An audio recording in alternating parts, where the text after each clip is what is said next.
വളരെ പ്രാർത്ഥനയോടെ ഇന്ന് രാത്രി നമുക്ക് ദൈവസ്ഥലായിരിക്കാം കർത്താവിനെ പരമേൽപ്പിച്ച തിരുവെഴുത്തിലേക്ക് നമ്മുടെ ശ്രദ്ധയെ തിരിക്കാം. ഇന്ന് രാത്രിയത്തെ വചന ധ്യാനത്തിനായി അപ്പോസ്തലനായ യൂദാ എഴുതിയ ലേഖനം 14-15 വാക്യങ്ങൾ മൈക്കിലൂടെ വായിച്ച് കേൾപ്പിക്കും. അപ്പോസ്തലനായ യൂദാ എഴുതിയ ലേഖനം 14-15 വാക്യങ്ങൾ.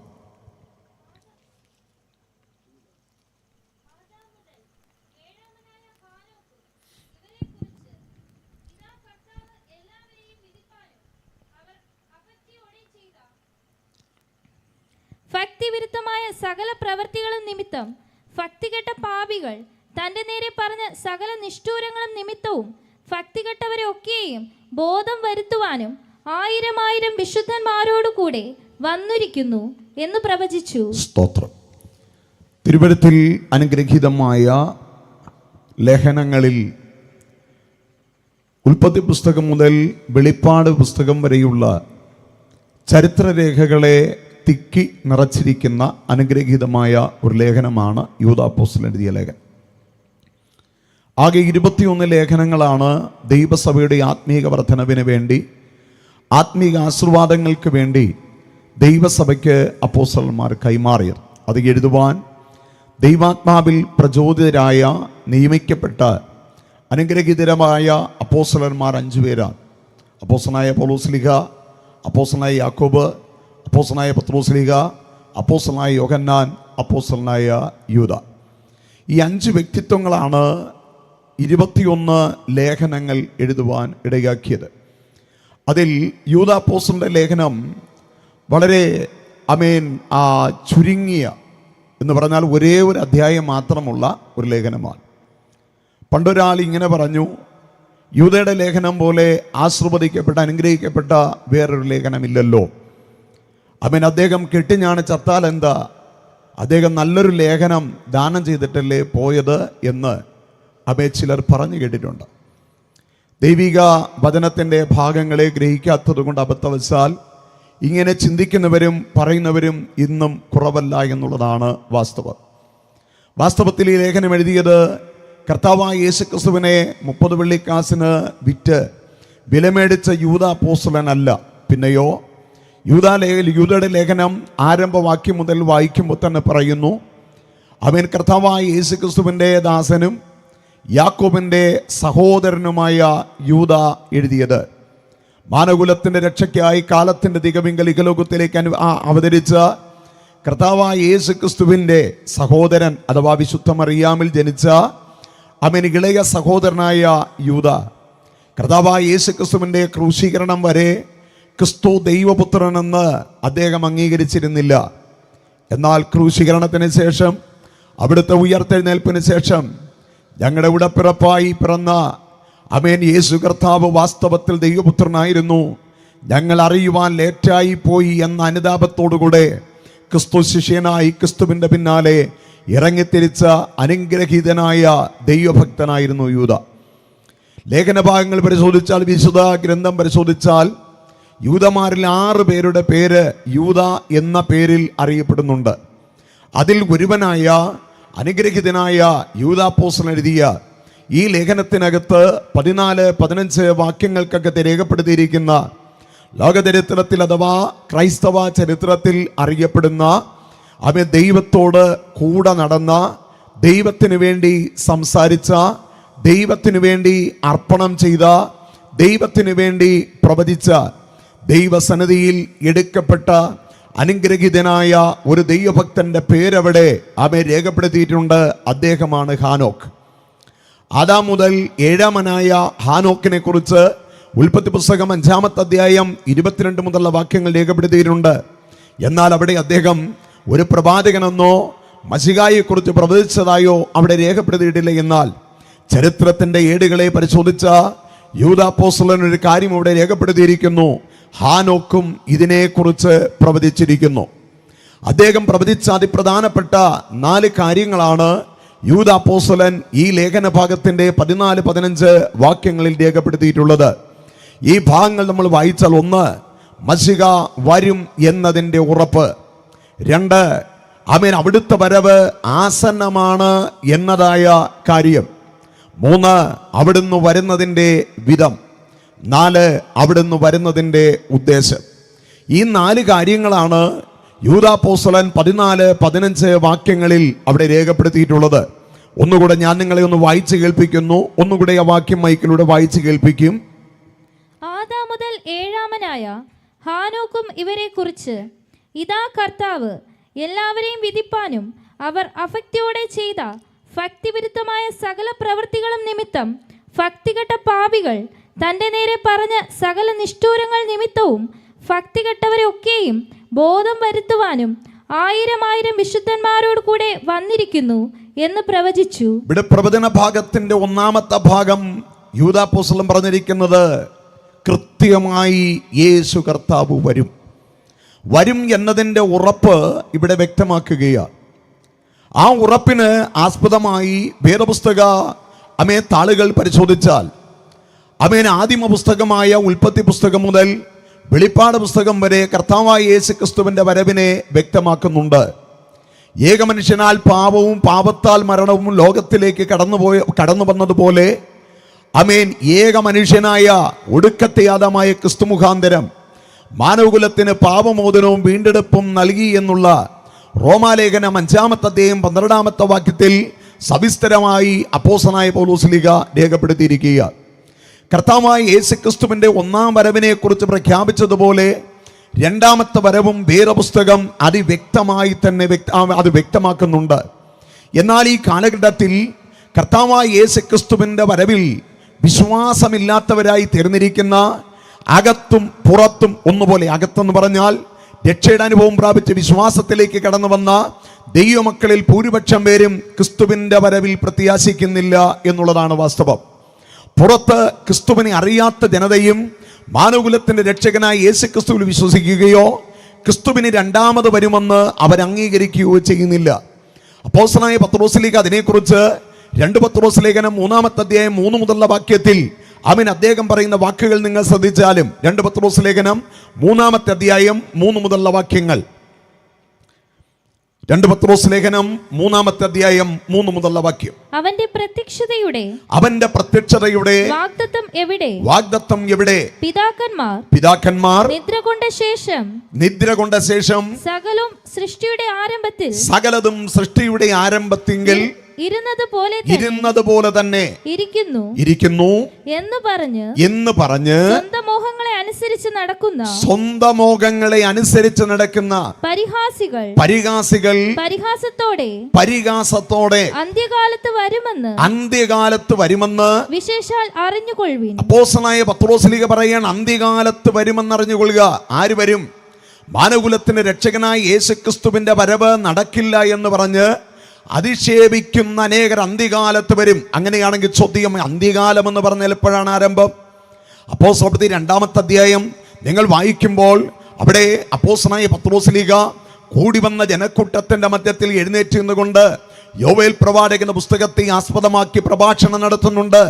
അന്ത്യകാലത്ത് സകല ജഡത്തിന്മേലും എൻ്റെ ആത്മാവിനെ പകരും, നിങ്ങളുടെ പുത്രന്മാരും പുത്രിമാരും പ്രവചിക്കും, നിങ്ങളുടെ വൃദ്ധന്മാർ ദർശനങ്ങളെ ദർശിക്കും എന്ന് പറഞ്ഞ് ആരംഭിക്കുന്ന ആ പ്രവചന സൂക്തം അദ്ദേഹം ഉദ്ധരിച്ചുകൊണ്ട് പറയുമ്പോൾ അവിടെ പറയുന്ന പദപ്രയോഗവും അന്ത്യകാലത്ത്.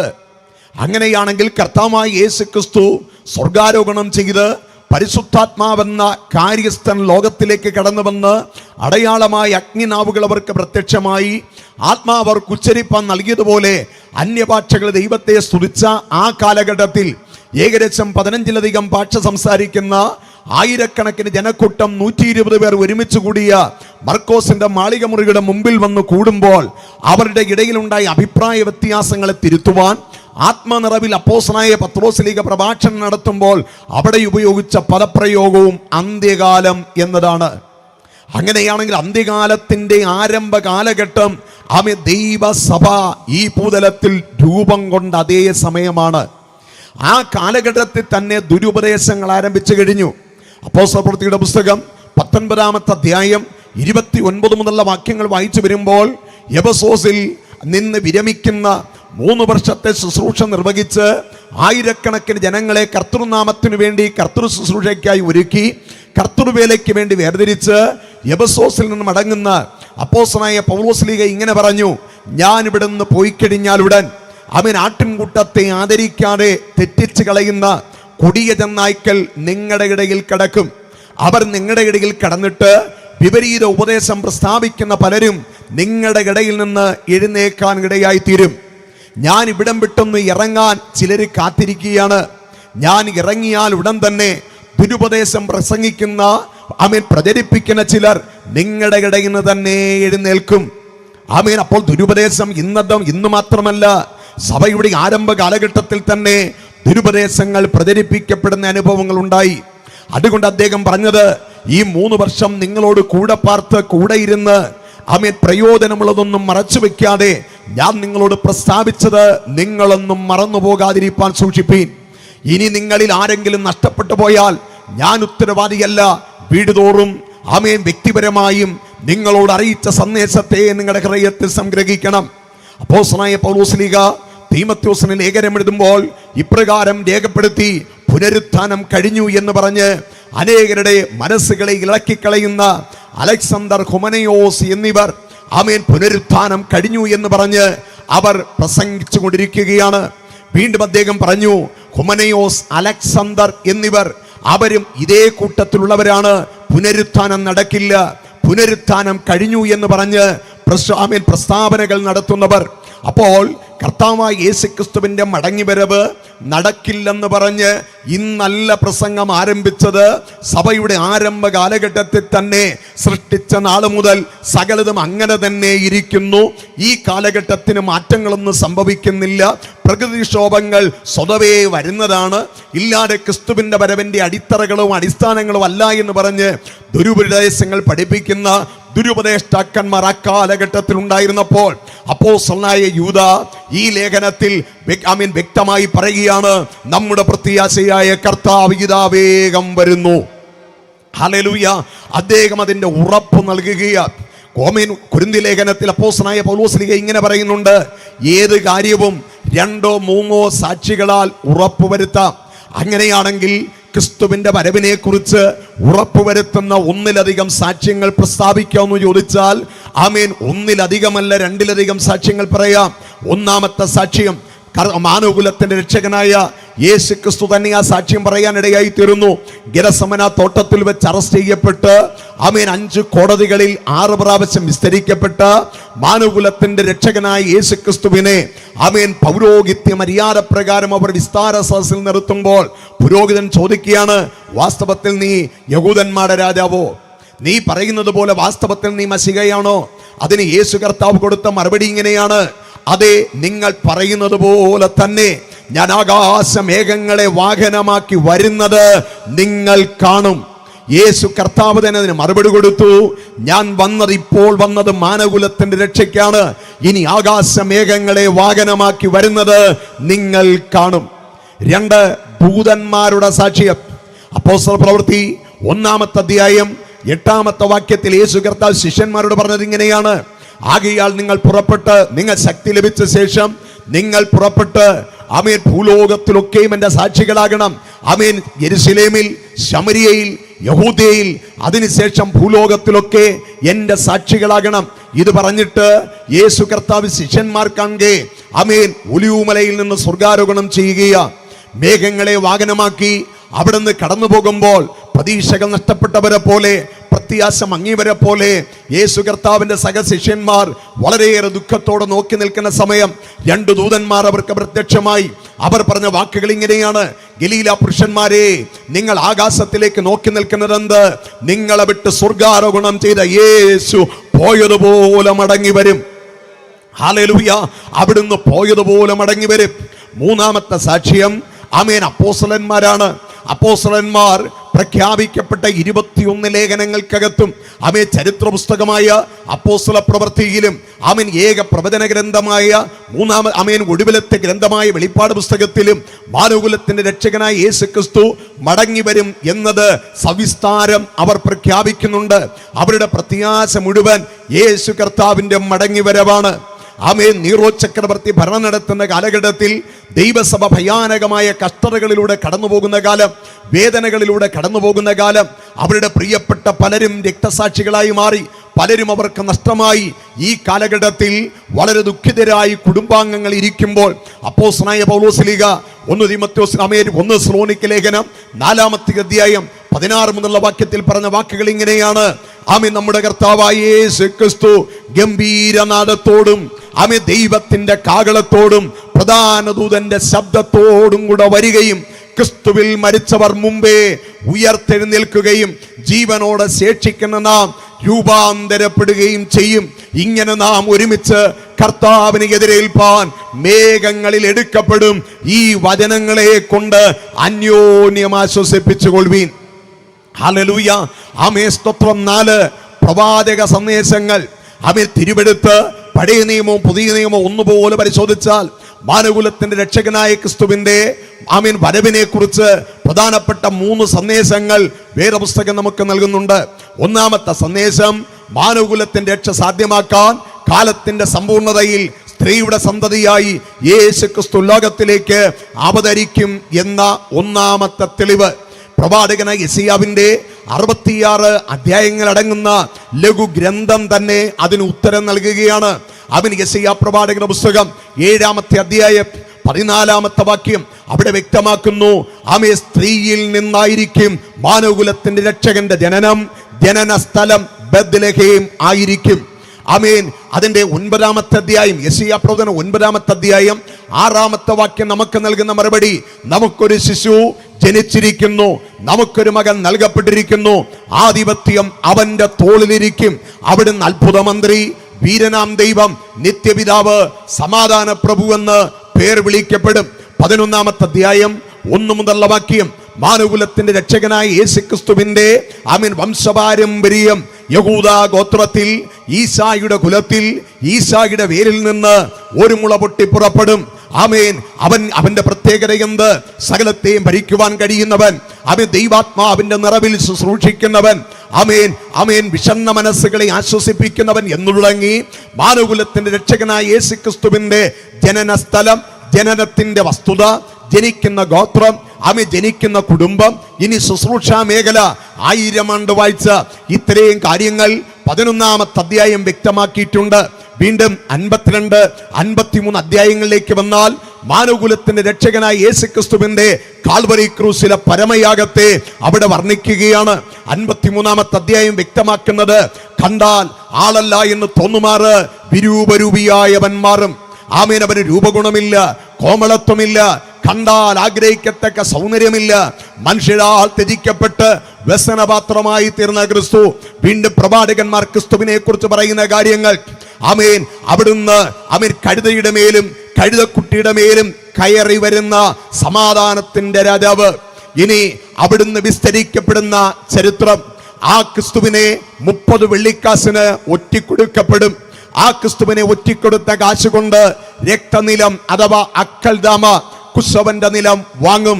അത് പരദേശികളെ കുടിച്ചിടുവാൻ വേണ്ടി മാറ്റിവെക്കും. വീണ്ടും തിരുവെടുത്ത് പഠിപ്പിക്കുന്നു, അവന്റെ അങ്കിക്കായി ചീട്ടിടും. അവൻ ദുഷ്പ്രവർത്തിക്കാരുടെ കൂട്ടത്ത് എണ്ണപ്പെടും. അവൻ വീണ്ടും അവിടുത്തെ അടക്കം മഹാന്മാരോട് കൂടെയായിരിക്കും. അവിടുത്തെ അസ്ഥികളിലൊന്നും ഒടിഞ്ഞു പോകയില്ല. മരണത്തിന് അവനെ പിടിച്ചു വയ്ക്കാൻ കഴിയുകയില്ല. അവിടുന്ന് 3-ാം നാൾ ഉയർത്തെഴുന്നേറ്റിരിക്കും എന്ന വസ്തുതയുടെ ശ്രേഷ്ഠമേറിയ വിവരണം കർത്താവായ യേശുക്രിസ്തുവിന്റെ 1-ാം വരവിനെ കുറിച്ച് ശക്തമായി വേദപുസ്തകം പഠിപ്പിക്കുകയാണ്. ഹല്ലേലൂയ. ഇനി 2-ാമത്തെ വരവ്. ഈ 2-ാമത്തെ വരവിനെ കുറിച്ച് തിരുവെടുത്ത് പഠിപ്പിക്കുന്നത് ആർക്ക് വേണ്ടി അവിടുന്ന് വരുന്നു? അവൻ അതിന് എബ്രായ ലേഖനം 9-ാമത്തെ അധ്യായം 27 മുതലുള്ള വാക്യങ്ങൾ നമുക്കതിന് മറുപടി നൽകുകയാണ്. ഒരിക്കൽ മരണവും പിന്നെ ന്യായവിധിയും മനുഷ്യർക്കായി നിയമിച്ചിരിക്കുകയാൽ അങ്ങനെ തന്നെ ക്രിസ്തുവും തന്നെ കാത്തിരിക്കുന്നവരുടെ ആമേൻ പ്രത്യാശയ്ക്കായി അവിടുന്ന് 2ാമത് പ്രത്യക്ഷനാകും. ഈ പ്രത്യക്ഷത ഏത്? മാനവകുലത്തിന്റെ രക്ഷയുടെ പൂർത്തീകരണത്തിനായി മേഘാരൂഢനായി വരുന്ന കർത്താവ്. അവിടുത്തെ മേഘപ്രത്യക്ഷത കാത്തു നിൽക്കുന്ന തന്റെ ജനത്തെ ചേർത്തുകൊള്ളുവാൻ. അതാണ് ആമേൻ 1 തെസ്സലോനിക്ക ലേഖനം 4-ാമത്തെ അധ്യായം 16-ൽ പൗലോസ്ലീഹ പറഞ്ഞതും ഞാൻ മുന്നമേ പ്രഖ്യാപിച്ചതുമായ വാക്യം, കർത്താവ് താൻ ഗംഭീരനാദത്തോടും പ്രധാനദൂതന്റെ ശബ്ദത്തോടും ദൈവത്തിന്റെ കാഹളത്തോടും കൂടെ വരികയും ക്രിസ്തുവിൽ മരിച്ചവർ മുമ്പേ ഉയർത്തെഴുന്നേൽക്കുകയും ജീവനോടെ ശേഷിക്കുന്ന നാം രൂപാന്തരപ്പെട്ട് അവരോടൊരുമിച്ച് മേഘങ്ങളിൽ എടുക്കപ്പെടും. ഇങ്ങനെ നാം ക്രിസ്തുവിനോടുകൂടെ വാഴുമെന്ന് നമുക്ക് ദൈവം നൽകിയിരിക്കുന്ന പ്രത്യാശയായ ക്രിസ്തുവിന്റെ രഹസ്യവരവ്. ഇനി മൂന്നാമത്തേത് അവിടുത്തെ പരസ്യവരവ്. ഒലിവുമലയിൽ പാദം വെച്ചുകൊണ്ട് തന്റെ വിശുദ്ധന്മാരുമായിട്ടുള്ള വരവ്. ഇങ്ങനെ ക്രിസ്തുവിന്റെ 3 വരവുകളെ കുറിച്ച് പ്രവാചകന്മാർ സവിസ്താരം വ്യക്തമാക്കുന്നു. അപ്പോൾ ഈ സാക്ഷികളെല്ലാം വ്യക്തമാക്കുന്നത് യേശു രണ്ടാമത് വരും എന്നതിന്റെ ഉറപ്പാണ്. ഹല്ലേലൂയ. അപ്പൊ നോക്കിയ 4 സാക്ഷികൾ, 1 2 സാക്ഷി അല്ലെങ്കിൽ 2 3 സാക്ഷികളാൽ ഏത് കാര്യം ഉറപ്പുവരുത്താം എന്ന 4 സാക്ഷ്യങ്ങൾ ഞാൻ പറഞ്ഞു കഴിഞ്ഞു. മാനവകുലത്തിന്റെ രക്ഷകനായ യേശു തന്നെ സാക്ഷ്യം പറഞ്ഞു, ഞാൻ ഇനി രണ്ടാമത് വരും. 2 അപ്പോസ്തലന്മാർ സാക്ഷ്യം പറഞ്ഞു, യേശു കർത്താവ് രണ്ടാമത് വരും. ദൂതന്മാർ സാക്ഷ്യം പറഞ്ഞു, യേശു കർത്താവ് രണ്ടാമത് വരും. ആദിമ പ്രവാചകന്മാരും പുതിയ നിയമ പ്രവാചകന്മാരും ഒന്നുപോലെ പ്രവചിച്ചു വെച്ച കാര്യമാണ്, യേശു കർത്താവ് വീണ്ടും രണ്ടാമത് വരും. എന്ന വസ്തുത. അപ്പോൾ കർത്താവ് യേശു ക്രിസ്തു വരും എന്നത് ഉറപ്പായ കാര്യമാണ്. അതിനെ നോക്കി പാർക്കുന്ന ദൈവമക്കളെ ഓർത്ത് ഞാൻ ദൈവത്തെ സ്തുതിക്കുകയാണ്. ഹല്ലേലൂയ. ഇന്നു രാത്രി ദൈവമക്കളെ നമ്മുടെ പ്രത്യാശ വർദ്ധിക്കണം. എന്റെ നാഥൻ പോയതുപോലെ മടങ്ങി വരും. എന്റെ നാഥൻ പറഞ്ഞതുപോലെ വരും. സമയം എപ്പോഴെന്നറിയില്ല, എന്റെ നാഥൻ വരും എന്നത് ഉറപ്പാണ്. യൂദയുടെ ലേഖനം 2-ാമതായി നമ്മളെ പഠിപ്പിക്കുന്നതായ വാക്കുകൾ ഇതാണ്: അവിടുത്തെ വരവിന്റെ ആസന്നത. അവിടുന്ന് എത്രയും വേഗം വരാൻ പോകുക. അതാണ് ഇവിടെ പറഞ്ഞിരിക്കുന്നതായ ഭാഗം.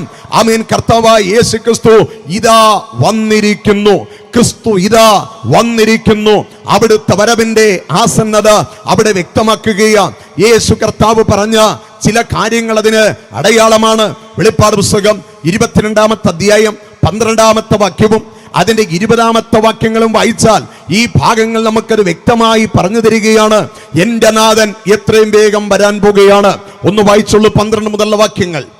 ഇതാ ഞാൻ വേഗം വരുന്നു. ഓരോരുത്തനും അവനവന്റെ പ്രവൃത്തിക്ക് തക്കവണ്ണം കൊടുപ്പാൻ പ്രതിഫലം എന്റെ പക്കലുണ്ട്. അടുത്ത്, ഞാൻ ആൽഫയും ഓമേഗയും ഒന്നാമനും ഒടുക്കത്തവനും ആദിയും അന്തവുമാകുന്നു. വായിക്കാം. ജീവന്റെ വൃക്ഷത്തിൽ തങ്ങൾക്ക് അധികാരം ഉണ്ടാകേണ്ടതിന് ഗോപുരങ്ങളിൽ കൂടി നഗരത്തിൽ കടക്കേണ്ടതിനും തങ്ങളുടെ വസ്ത്രം അലക്കുന്നവർ ഭാഗ്യവാന്മാർ. അവിടെയും യേശു കർത്താവ് പറയുന്നത് ഇതാ ഞാൻ വേഗം വരുന്നു. ഈ 22-ാമത്തെ അധ്യായത്തിൽ യേശു കർത്താവ് വീണ്ടും പറയുന്നുണ്ട്, അനീതി ചെയ്യുന്നവൻ അനീതി ചെയ്യട്ടെ, അഴുക്കുള്ളവൻ അഴുക്കാടട്ടെ, നീതിമാൻ ഇനിയും തന്നെത്താൻ നീതി ചെയ്യട്ടെ, വിശുദ്ധൻ തന്നെത്താൻ ഇനിയും വിശുദ്ധീകരിക്കട്ടെ. ഇതാ ഞാൻ വേഗം വരാൻ പോകുകയാണ്. ഹല്ലേലൂയ. ഇന്ന് രാത്രി വചനം കേൾക്കുന്ന ദൈവമക്കളോട് ഞാൻ പറയാം, അനീതി ചെയ്യുന്നവനെ കണ്ട് ആത്മീകൻ അനീതി ചെയ്യാൻ പഠിക്കരുത്. അശുദ്ധി ചെയ്യുന്നവനെ കണ്ട് നീതിമാൻ അശുദ്ധിയിലേക്ക് ഇറങ്ങരുത്. എന്നാൽ നീതിമാനോട് പറയുന്നു, നീതി പ്ലസ് നീതി, നീതി ചെയ്യുന്നവൻ ഇനിയും നീതി ചെയ്യട്ടെ. വിശുദ്ധനോട് പറയുന്നു, വിശുദ്ധൻ പ്ലസ് വിശുദ്ധൻ ഇനിയും വിശുദ്ധിയുടെ അനുഭവത്തിൽ തന്നെ നിലനിൽക്കട്ടെ. വീണുപോകുന്നവരെ കണ്ട് ആത്മീകനെ നീ പരാജയപ്പെടരുത്.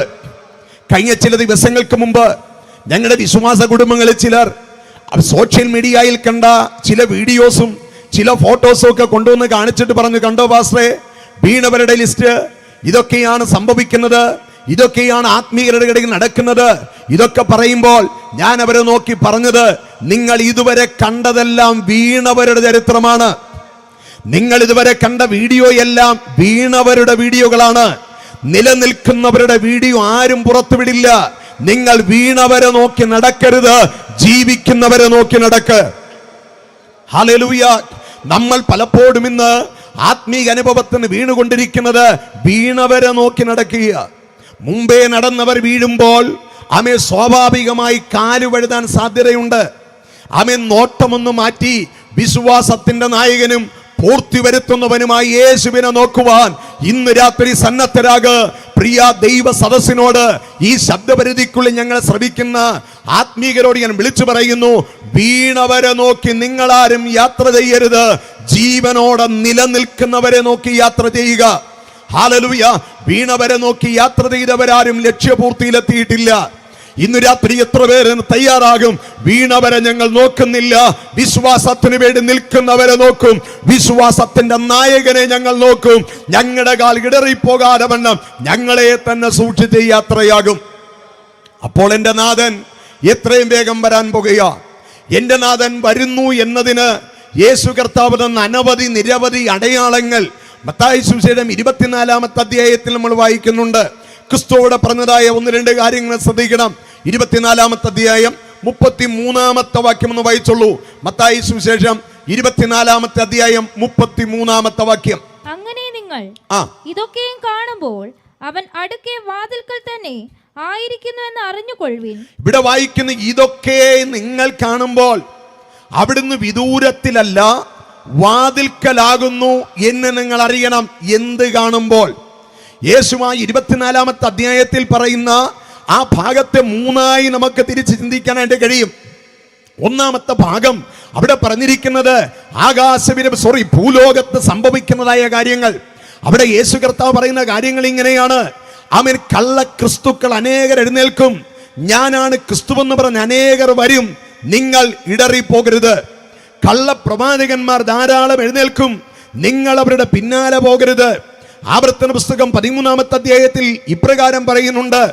അവൻ ഒരു പ്രവാചകനോ ഒരു ദർശകനോ നിങ്ങളുടെ ഇടയിൽ നിന്ന് എഴുന്നേറ്റിട്ട് അവൻ പറഞ്ഞ കാര്യം സംഭവിക്കുകയും അവൻ പറഞ്ഞ അടയാളമോ അത്ഭുതമോ നടക്കുകയും ചെയ്താൽ നിങ്ങൾ അവന്റെ പിന്നാലെ പോകരുത്.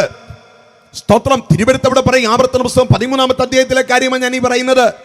ഒരു പ്രവാചകൻ നിങ്ങളുടെ ഇടയിൽ എഴുന്നേറ്റ് നിങ്ങളറിയാത്ത വേറൊരു ദൈവത്തെ പരിചയപ്പെടുത്തി, നിങ്ങളറിയാത്ത വേറൊരു ഉപദേശത്തെ പഠിപ്പിച്ച്, നിങ്ങളറിയാത്ത വേറൊരു സന്ദേശം നിങ്ങളോട് പറയുകയും അദ്ദേഹം പറഞ്ഞ ഏതെങ്കിലും അത്ഭുതമോ അടയാളമോ സംഭവിക്കുകയും ചെയ്താൽ അദ്ദേഹത്തിന്റെ പുറകെ നിങ്ങൾ യാത്ര ചെയ്യരുത്. ദൈവമായ യഹോവ നിന്നെ പരീക്ഷിക്കുകയാകുന്നു. സത്യവചനത്തെ യഥാർത്ഥമായി അറിഞ്ഞ ദൈവമക്കളോട് പറയുന്നു, അന്ത്യകാലത്ത് കള്ളപ്രവാചകന്മാർ എഴുന്നേൽക്കും, അവരുടെ പുറകെ നിങ്ങൾ യാത്ര ചെയ്യരുത്. കള്ളക്രിസ്തുക്കൾ എഴുന്നേൽക്കും, അവരുടെ പുറകെ നിങ്ങൾ യാത്ര ചെയ്യരുത്. ആമേൻ. അവിടവിടങ്ങളിൽ യുദ്ധങ്ങൾ ഉണ്ടാകും, യുദ്ധശ്രുതികളെ കുറിച്ച് നിങ്ങൾ കേൾക്കും.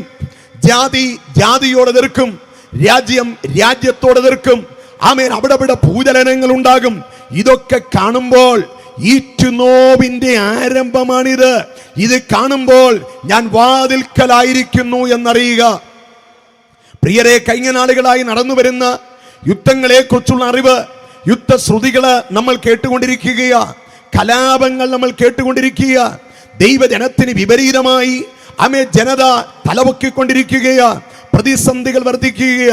കഴിഞ്ഞ നാളുകളിൽ നിങ്ങൾ സോഷ്യൽ മീഡിയയിൽ കണ്ടു കാണും, ഒരു ചുമരിൽ എഴുതി വെച്ച വേദവചനത്തെ ചൊല്ലി തർക്കങ്ങൾ ഉണ്ടായത്. ദുർനടപ്പുകാർ, വിഗ്രഹാരാധികൾ, അശുദ്ധർ, വാവിഷ്ഠാനക്കാർ, ദുർമോഹികൾ, പുരുഷകാമികൾ, ഇങ്ങനെയുള്ളവരാരും ദൈവരാജ്യത്തിൽ കടക്കില്ല എന്ന വേദവാക്യം ഒരു ചുമരിൽ എഴുതി വെച്ചതിന് സ്പ്രേ പെയിന്റ് കൊണ്ട് ഇതിനെ മായ്ച്ചു. അവര് കരുതിയത് ഞങ്ങളുടെ സ്പ്രേ പെയിന്റ് കൊണ്ട് വചനത്തെ മറയ്ക്കാമെന്ന. ഞാനൊരു കാര്യം പറയട്ടെ, ഇത്രയും കാര്യം അവരെന്തിനാ ചെയ്തത്? ഇതിനെ ആരും വായിക്കാതിരിക്കാനാ. ഇത് മായ്ക്കുന്നതിന് തൊട്ടു മുമ്പേ അതുവഴി നടന്നുപോയവർ വായിച്ചു, ബസ്സിൽ യാത്ര ചെയ്തവർ വായിച്ചു, മറ്റിതര വാഹനങ്ങൾ യാത്ര ചെയ്തവർ വായിച്ചു. എന്നാൽ അതിലൊരു വാക്ക് മാച്ചപ്പോൾ ലോകം മുഴുവൻ വായിച്ചു. Praise the Lord. നിങ്ങൾക്ക് മനസ്സിലായോ അത്? സോഷ്യൽ മീഡിയ മുഴുവൻ വായിച്ചു. യേശു കർത്താവ് അതാ പറഞ്ഞത്. അവിടുത്തെ വരവിനും ലോകാവസാനത്തിനും അടയാളം എന്തെന്ന് ശിഷ്യന്മാർ ചോദിച്ചപ്പോൾ യേശു കർത്താവ് പറഞ്ഞൊരു വാക്കുണ്ട്, ഈ വചനം സർവ്വലോകത്തിലും പ്രസംഗിക്കപ്പെടും, അന്ന് അവസാനം വരും. ഞാൻ പറയട്ടെ, അടിച്ചമർത്തും തോറും വളർന്ന ഒരു മാർഗമുണ്ടെങ്കിൽ അത് ക്രൈസ്തവ മാർഗമാണ്. അടിച്ചമർത്തിയവരൊക്കെ പരാജയപ്പെട്ടു, എന്നാൽ ക്രൈസ്തവ മാർഗം ഇന്നും നിലനിൽക്കുന്നു, അത് ഉടഞ്ഞു പോയിട്ടില്ല. സ്തോത്രം. ബിലയാം ഒരിക്കൽ ഇസ്രായേൽ ജനത്തെ നോക്കി ഇങ്ങനെ പറഞ്ഞു, ഇസ്രായേലേ, നിന്റെ കൂടാരങ്ങൾ എത്ര മനോഹരം, താഴ്വര പോലെ അത് പരന്നിരിക്കുന്നു. ദൈവത്തിന്റെ ഉദ്യാനം തന്നെ, ദൈവത്തിന്റെ ചന്ദനത്തൈകൾ തന്നെ, ദൈവത്തിന്റെ ദേവദാരുക്കൾ തന്നെ. ഇതാ തനിച്ചു പാർക്കുന്ന ഒരു ജനം, ജാതികളോടുകൂടി അവർ എണ്ണപ്പെടുന്നില്ല. അവന്റെ രാജാവ് അവന്റെ മധ്യേ വസിക്കുന്നു. രാജകോലാഹലം അവരുടെ മധ്യേ ഉണ്ട്. ഇസ്രായേൽ, യാക്കോബേ, നീ സിംഹിയെപ്പോലെ പതുങ്ങിക്കിടക്കുന്നു, ആര് നിന്നെ ഉണർത്തും? ഇന്ന് രാത്രി ഞാൻ പറയാം, ക്രൈസ്തവ സമൂഹം ഉണരണമെങ്കിൽ അവിടങ്ങളിലായി ചെറിയ ചെറിയ പ്രതിസന്ധികൾ ഉണ്ടാകണം. എവിടെയെല്ലാം പ്രതികൂലങ്ങൾ ഉണ്ടായിട്ടുണ്ടോ അവിടെയെല്ലാം ദൈവസഭ വർദ്ധിച്ചിട്ടുണ്ട്. അവനൊരു ചിന്തകൻ ഒരിക്കൽ ഇങ്ങനെ പറഞ്ഞു, ക്രൈസ്തവർ എന്ന് പറഞ്ഞാൽ, ക്രിസ്തുവിനെ അനുഗമിക്കുന്നവരെന്ന് പറഞ്ഞാൽ അവർ കൊല്ലന്റെ ആലയിലെ അടകല്ല. സ്തോത്രം. ഈ അടകല്ലിന്റെ തൊട്ടപ്പുറത്ത് അവിടെ തീ കത്തുന്നുണ്ട്.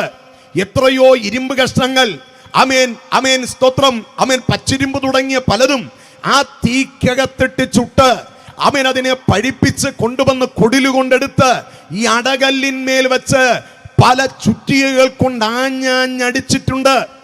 ഒത്തിരി അമേൻ മഴുക്കളും കൊടുക്കളും വാളും അമേൻ പരിചയും ഇങ്ങനെ തുടങ്ങി അനേക ആയുധങ്ങൾ ഈ അടകല്ലിന്റെ മേൽ വച്ച് ചുറ്റിക കൊണ്ട് അടിച്ച് രൂപഭംഗി വരുത്തിയിട്ടുണ്ട്. അടിച്ച ചുറ്റികകൾ പലതും അതിന്റെ രൂപഭംഗി മാറി ഉപയോഗയോഗ്യമായി കളഞ്ഞു. എന്നാൽ ഇത്രയും പ്രകരങ്ങൾ ഏറ്റിട്ടും അടകല്ലിന്നും അടകല്ലായി തന്നെ നിൽക്കുന്നു. ഇന്ന് രാത്രി ഞാൻ പറയട്ടെ, ആത്മീക ജനത ഇന്ന് അറിയണം, ക്രൈസ്തവ മാർഗം കൊല്ലന്റെ ആലയിലെ അടകല്ലിന് തുല്യമാണ്. എത്രയോ ചുറ്റികകൾ ശക്തിയോടെ അടിച്ചിട്ടും ചുറ്റികയുടെ രൂപം മാറിയതല്ലാതെ അടകല്ലിന്റെ രൂപം മാറിയില്ല. ആമേൻ. അടകല്ലിന്നും അടകല്ലായി തന്നെ നിൽക്കുന്നു. ഇനിയും മൂർച്ചയുള്ള ചിലതിനെ വാർത്തെടുക്കുവാൻ അടകല്ലായി തന്നെ നിപ്പുണ്ട്. ചുറ്റികകൾ പരാജയപ്പെട്ടതല്ലാതെ അടകല്ലിനെ ഒതുക്കാൻ കഴിഞ്ഞില്ല. ഏതെല്ലാം രാജാക്കന്മാർ തുനിഞ്ഞിറങ്ങിയിട്ടുണ്ടോ അവർ പരാജയപ്പെട്ടിട്ടുണ്ട്. രാഷ്ട്രീയ ശക്തികൾ പരാജയപ്പെട്ടിട്ടുണ്ട്. ദേശസംഗീതകൾ പരാജയപ്പെട്ടിട്ടുണ്ട്. ആമേൻ സ്തോത്രം. സംഘങ്ങൾ കൂടി ഇറങ്ങിയവർ പരാജയപ്പെട്ടിട്ടുണ്ട്. അവരിൽ പലരും ക്രിസ്ത്യാനികളായി മാറിയിട്ടുണ്ട്. എന്നാൽ ഇന്നും അടകല്ലായ സുവിശേഷം ഇന്നും അടകല്ലായി തന്നെ നിൽക്കുന്നു. അതിന് കാരണം ഇതിന്റെ സ്ഥാപകൻ മനുഷ്യനല്ല, ആകാശത്തെ ഭൂമിയെ ഉണ്ടാക്കിയ ഉലകത്തെ ഇല്ലായ്മയെ വിളിച്ചു വരുത്തിയ സർവശക്തനാകയാൽ ഈ നാഥന്റെ നാമത്തെ ഒതുക്കുവാൻ ഉലകത്തിലെ ഒരു ശക്തികൾക്കും കഴിയുകയില്ല. ആമേൻ. നെപ്പോളിയൻ ബോണപ്പാർട്ട് ഒരിക്കൽ ഇങ്ങനെ പറഞ്ഞു, ഞാനും ഹിറ്റ്ലറും അലക്സാണ്ടറും ഒക്കെ വാളും പരിധിയും ഉപയോഗിച്ചാണ് ലോകരാഷ്ട്രങ്ങളെ പിടിച്ചടക്കിയത്. എന്നാൽ സ്നേഹമെന്ന 3 അക്ഷരം കൊണ്ട് ലോകരാഷ്ട്രങ്ങളെ മുഴുവൻ കീഴടക്കിയ ഒരേ ഒരു നേതാവുണ്ട്. അവിടുന്നാണ് നസ്രയനായ യേശു ക്രിസ്തു. വാളും പരിധിയും ഇല്ലാതെ, മഴുവും ചുറ്റികയും ഇല്ലാതെ, ആമേൻ, കുലപാതക മനസ്സില്ലാതെ സ്നേഹം മാത്രം നൽകി സ്നേഹം കൊണ്ട് കോടാനുകോടി ജനത്തെ വാർത്തെടുത്ത് ഈ ക്രിസ്തീയ ഈ വഴിയെ ഓർത്ത് ഇന്നു രാത്രി ഞാൻ ദൈവത്തെ സ്തുതിക്കുകയാണ്. ഹല്ലേലൂയ. ഈ നാഥൻ എത്രയും വേഗം ആസന്നമായി വരാൻ പോകുകയാ. എത്രയും വേഗം വരും. അതിന്റെ അടയാളങ്ങളാണ് ഇവിടെ നടക്കുന്ന യുദ്ധങ്ങളും യുദ്ധശ്രുതികളും. അതിന് കൊടുത്തിരിക്കുന്ന ഒരു പദപ്രയോഗമുണ്ട്. ഇതൊന്നും കാണുമ്പോൾ നിങ്ങൾ അധൈര്യപ്പെടരുത്, ഇതൊക്കെ സംഭവിക്കേണ്ടതാണ്. ഇത് ഈറ്റുനോവിന്റെ ആരംഭം. ഈറ്റുനോവിന്റെ ആരംഭം എന്ന് പറഞ്ഞാൽ ഒരമ്മ ഒരു കുഞ്ഞിനെ ഉദരത്തിൽ വഹിച്ചത് മുതൽ ഒരു വിടുതൽ നടക്കുന്നത് വരെ അവർ ശരീരത്തിൽ അനുഭവിക്കുന്ന വേദനയാണ് ഈറ്റുനോവ് എന്ന് പറയുന്നത്. ആമേൻ. വിടുതൽ ദിവസമല്ല ഈറ്റുനോവ്, അതിനു മുമ്പ് വരുന്ന വേദന. അങ്ങനെയാണെങ്കിൽ എൻ്റെ നാഥൻ വാതിൽക്കലായി അവിടുന്ന് വരാൻ പോകുന്നു. അതിനു മുമ്പ് ഭൂതലത്തിൽ സംഭവിക്കേണ്ടതാണ്. ജാതി ജാതിയോട് എതിർക്കും, രാജ്യം രാജ്യത്തോട് എതിർക്കും. ആമേൻ. നിങ്ങൾക്ക് വിപരീതമായി സമൂഹങ്ങൾ എഴുന്നേൽക്കും. യോഹന്നാൻ അപ്പോസ്തലന്റെ സുവിശേഷത്തിൽ യേശു കർത്താവിന്റെ 16-ാമത്തെ അധ്യായത്തിൽ ഇങ്ങനെ പറയുന്നുണ്ട്, അന്നാളിൽ നിങ്ങളെ അനേകർ കൊന്നുകളയാനായി ഭാവിക്കും. നിങ്ങളെ കൊന്നിട്ട് പറയും അവരുടെ ദൈവത്തിന് ആമേൻ ബലിയർപ്പിച്ചു എന്ന്, യാഗമർപ്പിച്ചു എന്ന് പറയുന്ന കാലം വരും. ആകയാൽ നിങ്ങൾ ചഞ്ചലപ്പെടാതിരിപ്പീൻ, ഞാൻ എത്രയും വേഗം വരാൻ പോകുകയാണ്. രണ്ടാമത്തെ അടയാളം അത് വാനഗോളങ്ങളിലാണ്.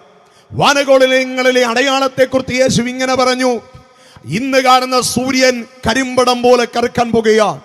ചന്ദ്രന്റെ പ്രകാശം മങ്ങാൻ പോകുകയാണ്. അത്തിവൃക്ഷത്തിന്റെ കായ്കൾ കാറ്റത്ത് ഉതിർന്നു വീഴുന്നത് പോലെ നക്ഷത്രങ്ങൾ സുസ്ഥാനത്തിൽ നിന്ന് ഭ്രമണപഥത്തിൽ നിന്ന് അകന്നു പോകാനായി പോകുകയാണ്. ആമേൻ, ഇതൊക്കെ സംഭവിക്കുമ്പോൾ ഓർത്തുകൊള്ളണം, ആമേൻ, മനുഷ്യപുത്രന്റെ വരവ് ആസന്നമായി എന്ന് നിങ്ങൾ അറിഞ്ഞുകൊള്ളണം. ആകാശമണ്ഡലത്തിൽ സംഭവങ്ങൾ കാണുമ്പോൾ, ആമേൻ, ആ ശാസ്ത്രലോകം തന്നെ പറയുന്നു, ഈ ആകാശത്ത് കാണുന്ന സൂര്യൻ അതിന്റെ പ്രകാശം മങ്ങിത്തുടങ്ങി, ഓസോൺ പാളികൾക്ക് വിള്ളൽ വീണു, അൾട്രാ വയലറ്റ് കിരണങ്ങൾ അതുപോലെ ഭൂതലത്തിൽ സംഭവിക്കാൻ പോകുന്നു. ഇന്ന് കാണുന്ന പല വൃക്ഷലതാദികളും ഉണങ്ങിപ്പോകാൻ കാലമായി, അതിന്റെ വരുമാനങ്ങൾ അടയാൻ കാലമായി, സമുദ്രത്തിൽ അടയാളങ്ങൾ കാണാറായി, ജീവജാലങ്ങളുടെ എണ്ണത്തിൽ കുറവ് വരാനായി പോകുന്നു. ഇതൊക്കെ ശാസ്ത്രലോകം വിളിച്ചു പറയുമ്പോൾ ഇന്നേക്ക് 2000-ൽ പരം വർഷങ്ങൾക്ക് മുമ്പ് യേശു കർത്താവ് വിളിച്ചു പറഞ്ഞു, ഇതൊക്കെ നിങ്ങൾ കാണുമ്പോൾ തല ഉയർത്തി നോക്കുവീൻ, തല ഉയർത്തി നോക്കുവീൻ, വാതിലുകളെ നിങ്ങളുടെ തലകളെ ഉയർത്തുവീൻ, പണ്ടേ ഉള്ള കഥകളെ ഉയർന്നിരിപ്പീൻ, മഹത്വത്തിന്റെ രാജാവ് പ്രവേശിക്കട്ടെ, മഹത്വത്തിന്റെ രാജാവ് വരാറായി, സഭയെ ഉണരുക, ആമേ, ദേശമേ ഉണരുക. വാക്കു പറഞ്ഞതുപോലെ എന്റെ നാഥൻ വരാറായി. ഇന്ന് രാത്രി നീ ഒരുങ്ങിയിട്ടുണ്ടോ? എന്റെ നാഥൻ വരാൻ പോകുകയാണ്. യേശു കർത്താവ് ഉപമകൾ പ്രസ്താവിക്കുമ്പോൾ മത്തായി സുവിശേഷം 25-ാമത്തെ അധ്യായത്തിൽ പ്രധാനപ്പെട്ട 3 ഉപമകളിലൂടെ നാഥന്റെ വരവിന്റെ ആസന്നത വ്യക്തമാക്കുന്നുണ്ട്. ഒന്നാമത്തെ ഭാഗം 1 മുതൽ 13 വരെയുള്ള വാക്യങ്ങൾ അവിടെ വ്യക്തമാക്കുന്നത് 10 കന്യകമാർ ഒരുങ്ങിയിരിക്കുക, 10 പേരും വിളക്കും എണ്ണയുമായി ഒരുക്കത്തോടെ ഇരിക്കുകയാണ്. അത് യേശു കർത്താവ് ഇക്കാര്യം പറയുന്നത് ആ കാലഘട്ടത്തിലെ യഹൂദ വിവാഹ ചരിത്രത്തെ മുൻനിർത്തിയാണ് ആ കാര്യം യേശു കർത്താവ് പറയുന്നത്. ഒരു യഹൂദ ബാലകന്റെ, ഒരു യഹൂദ യുവാവിന്റെ വിവാഹം നടക്കുമ്പോൾ ഒരു പെൺകുട്ടിയെ കണ്ട് ഇഷ്ടപ്പെട്ട് കഴിഞ്ഞാൽ വീട് വിട്ട് ഇറങ്ങാൻ നേരം പ്രധാനപ്പെട്ട 2 കർമ്മങ്ങൾ ഉണ്ടെന്നാണ് പ്രധാനപ്പെട്ട പലരുടെയും അഭിപ്രായങ്ങൾ. 2 കർമ്മങ്ങൾ. ഒന്ന്, ഒരു യഹൂദ ബാലിയെ, ഒരു യഹൂദ യുവതിയെ കണ്ട് യഹൂദ ചെറുക്കൻ ഇഷ്ടപ്പെട്ട് കഴിഞ്ഞാൽ ആ വീട്ടിൽ ചെന്നു സംസാരിച്ചോ, പെൺകുട്ടിയെ ഇഷ്ടപ്പെട്ടു, 2 കൂട്ടരുടെ ബന്ധുജനങ്ങളുമായി വാക്കു പറഞ്ഞ് സമ്മതിച്ചു. ഇറങ്ങാൻ നേരത്തൊരു ചടങ്ങുണ്ട്.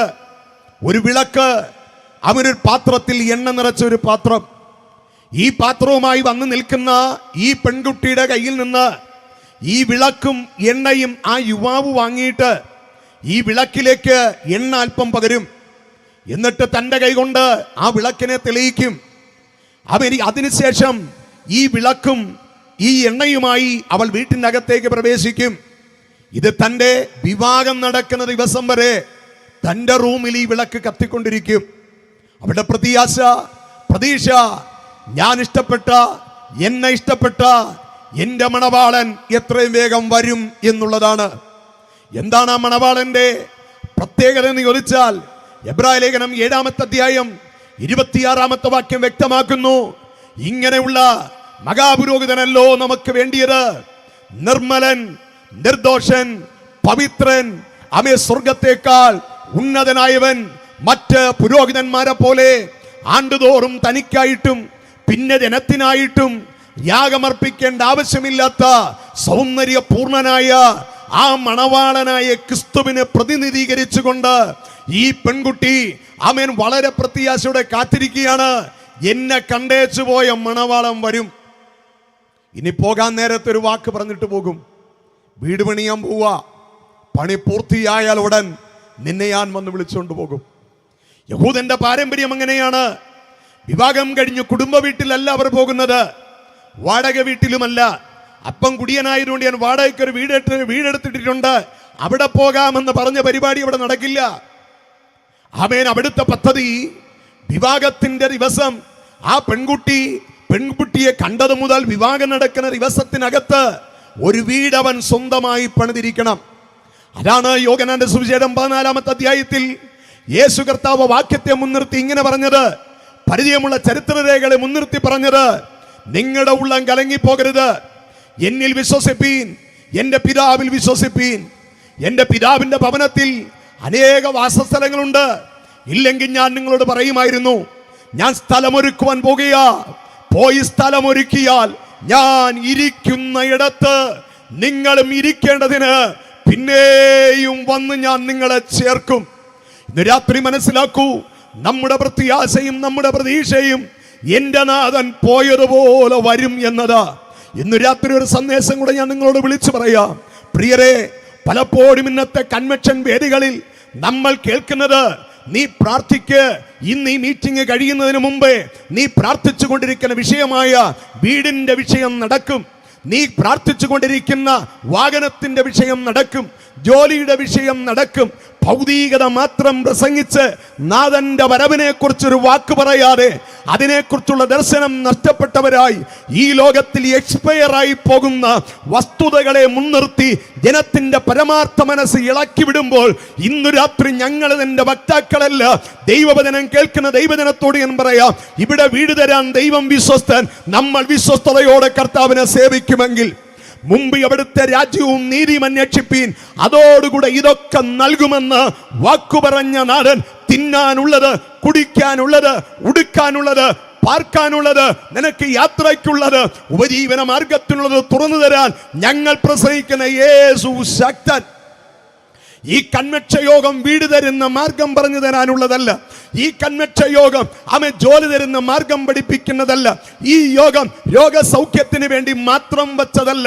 ഈ കൺവെൻഷന്റെ പ്രാധാന്യത, ചിലർ കൂടെ ദൈവരാജ്യത്തിന് വേണ്ടി ഒരുങ്ങണം, ചിലർ കൂടി ആത്മരക്ഷ പ്രാപിക്കണം, ക്രിസ്തുവിന്റെ രാജ്യത്തിന്റെ വ്യാപ്തിക്കായി ചിലർ കൂടെ ഇന്ന് രാത്രി ഒന്ന് എഴുന്നേൽക്കണം. ചിലരുടെ വിഷണ്ണ മനസ്സുകൾ ഒന്ന് ദൈവത്തിന്റെ വചനത്താൽ തട്ടി ഉണർത്തപ്പെടണം.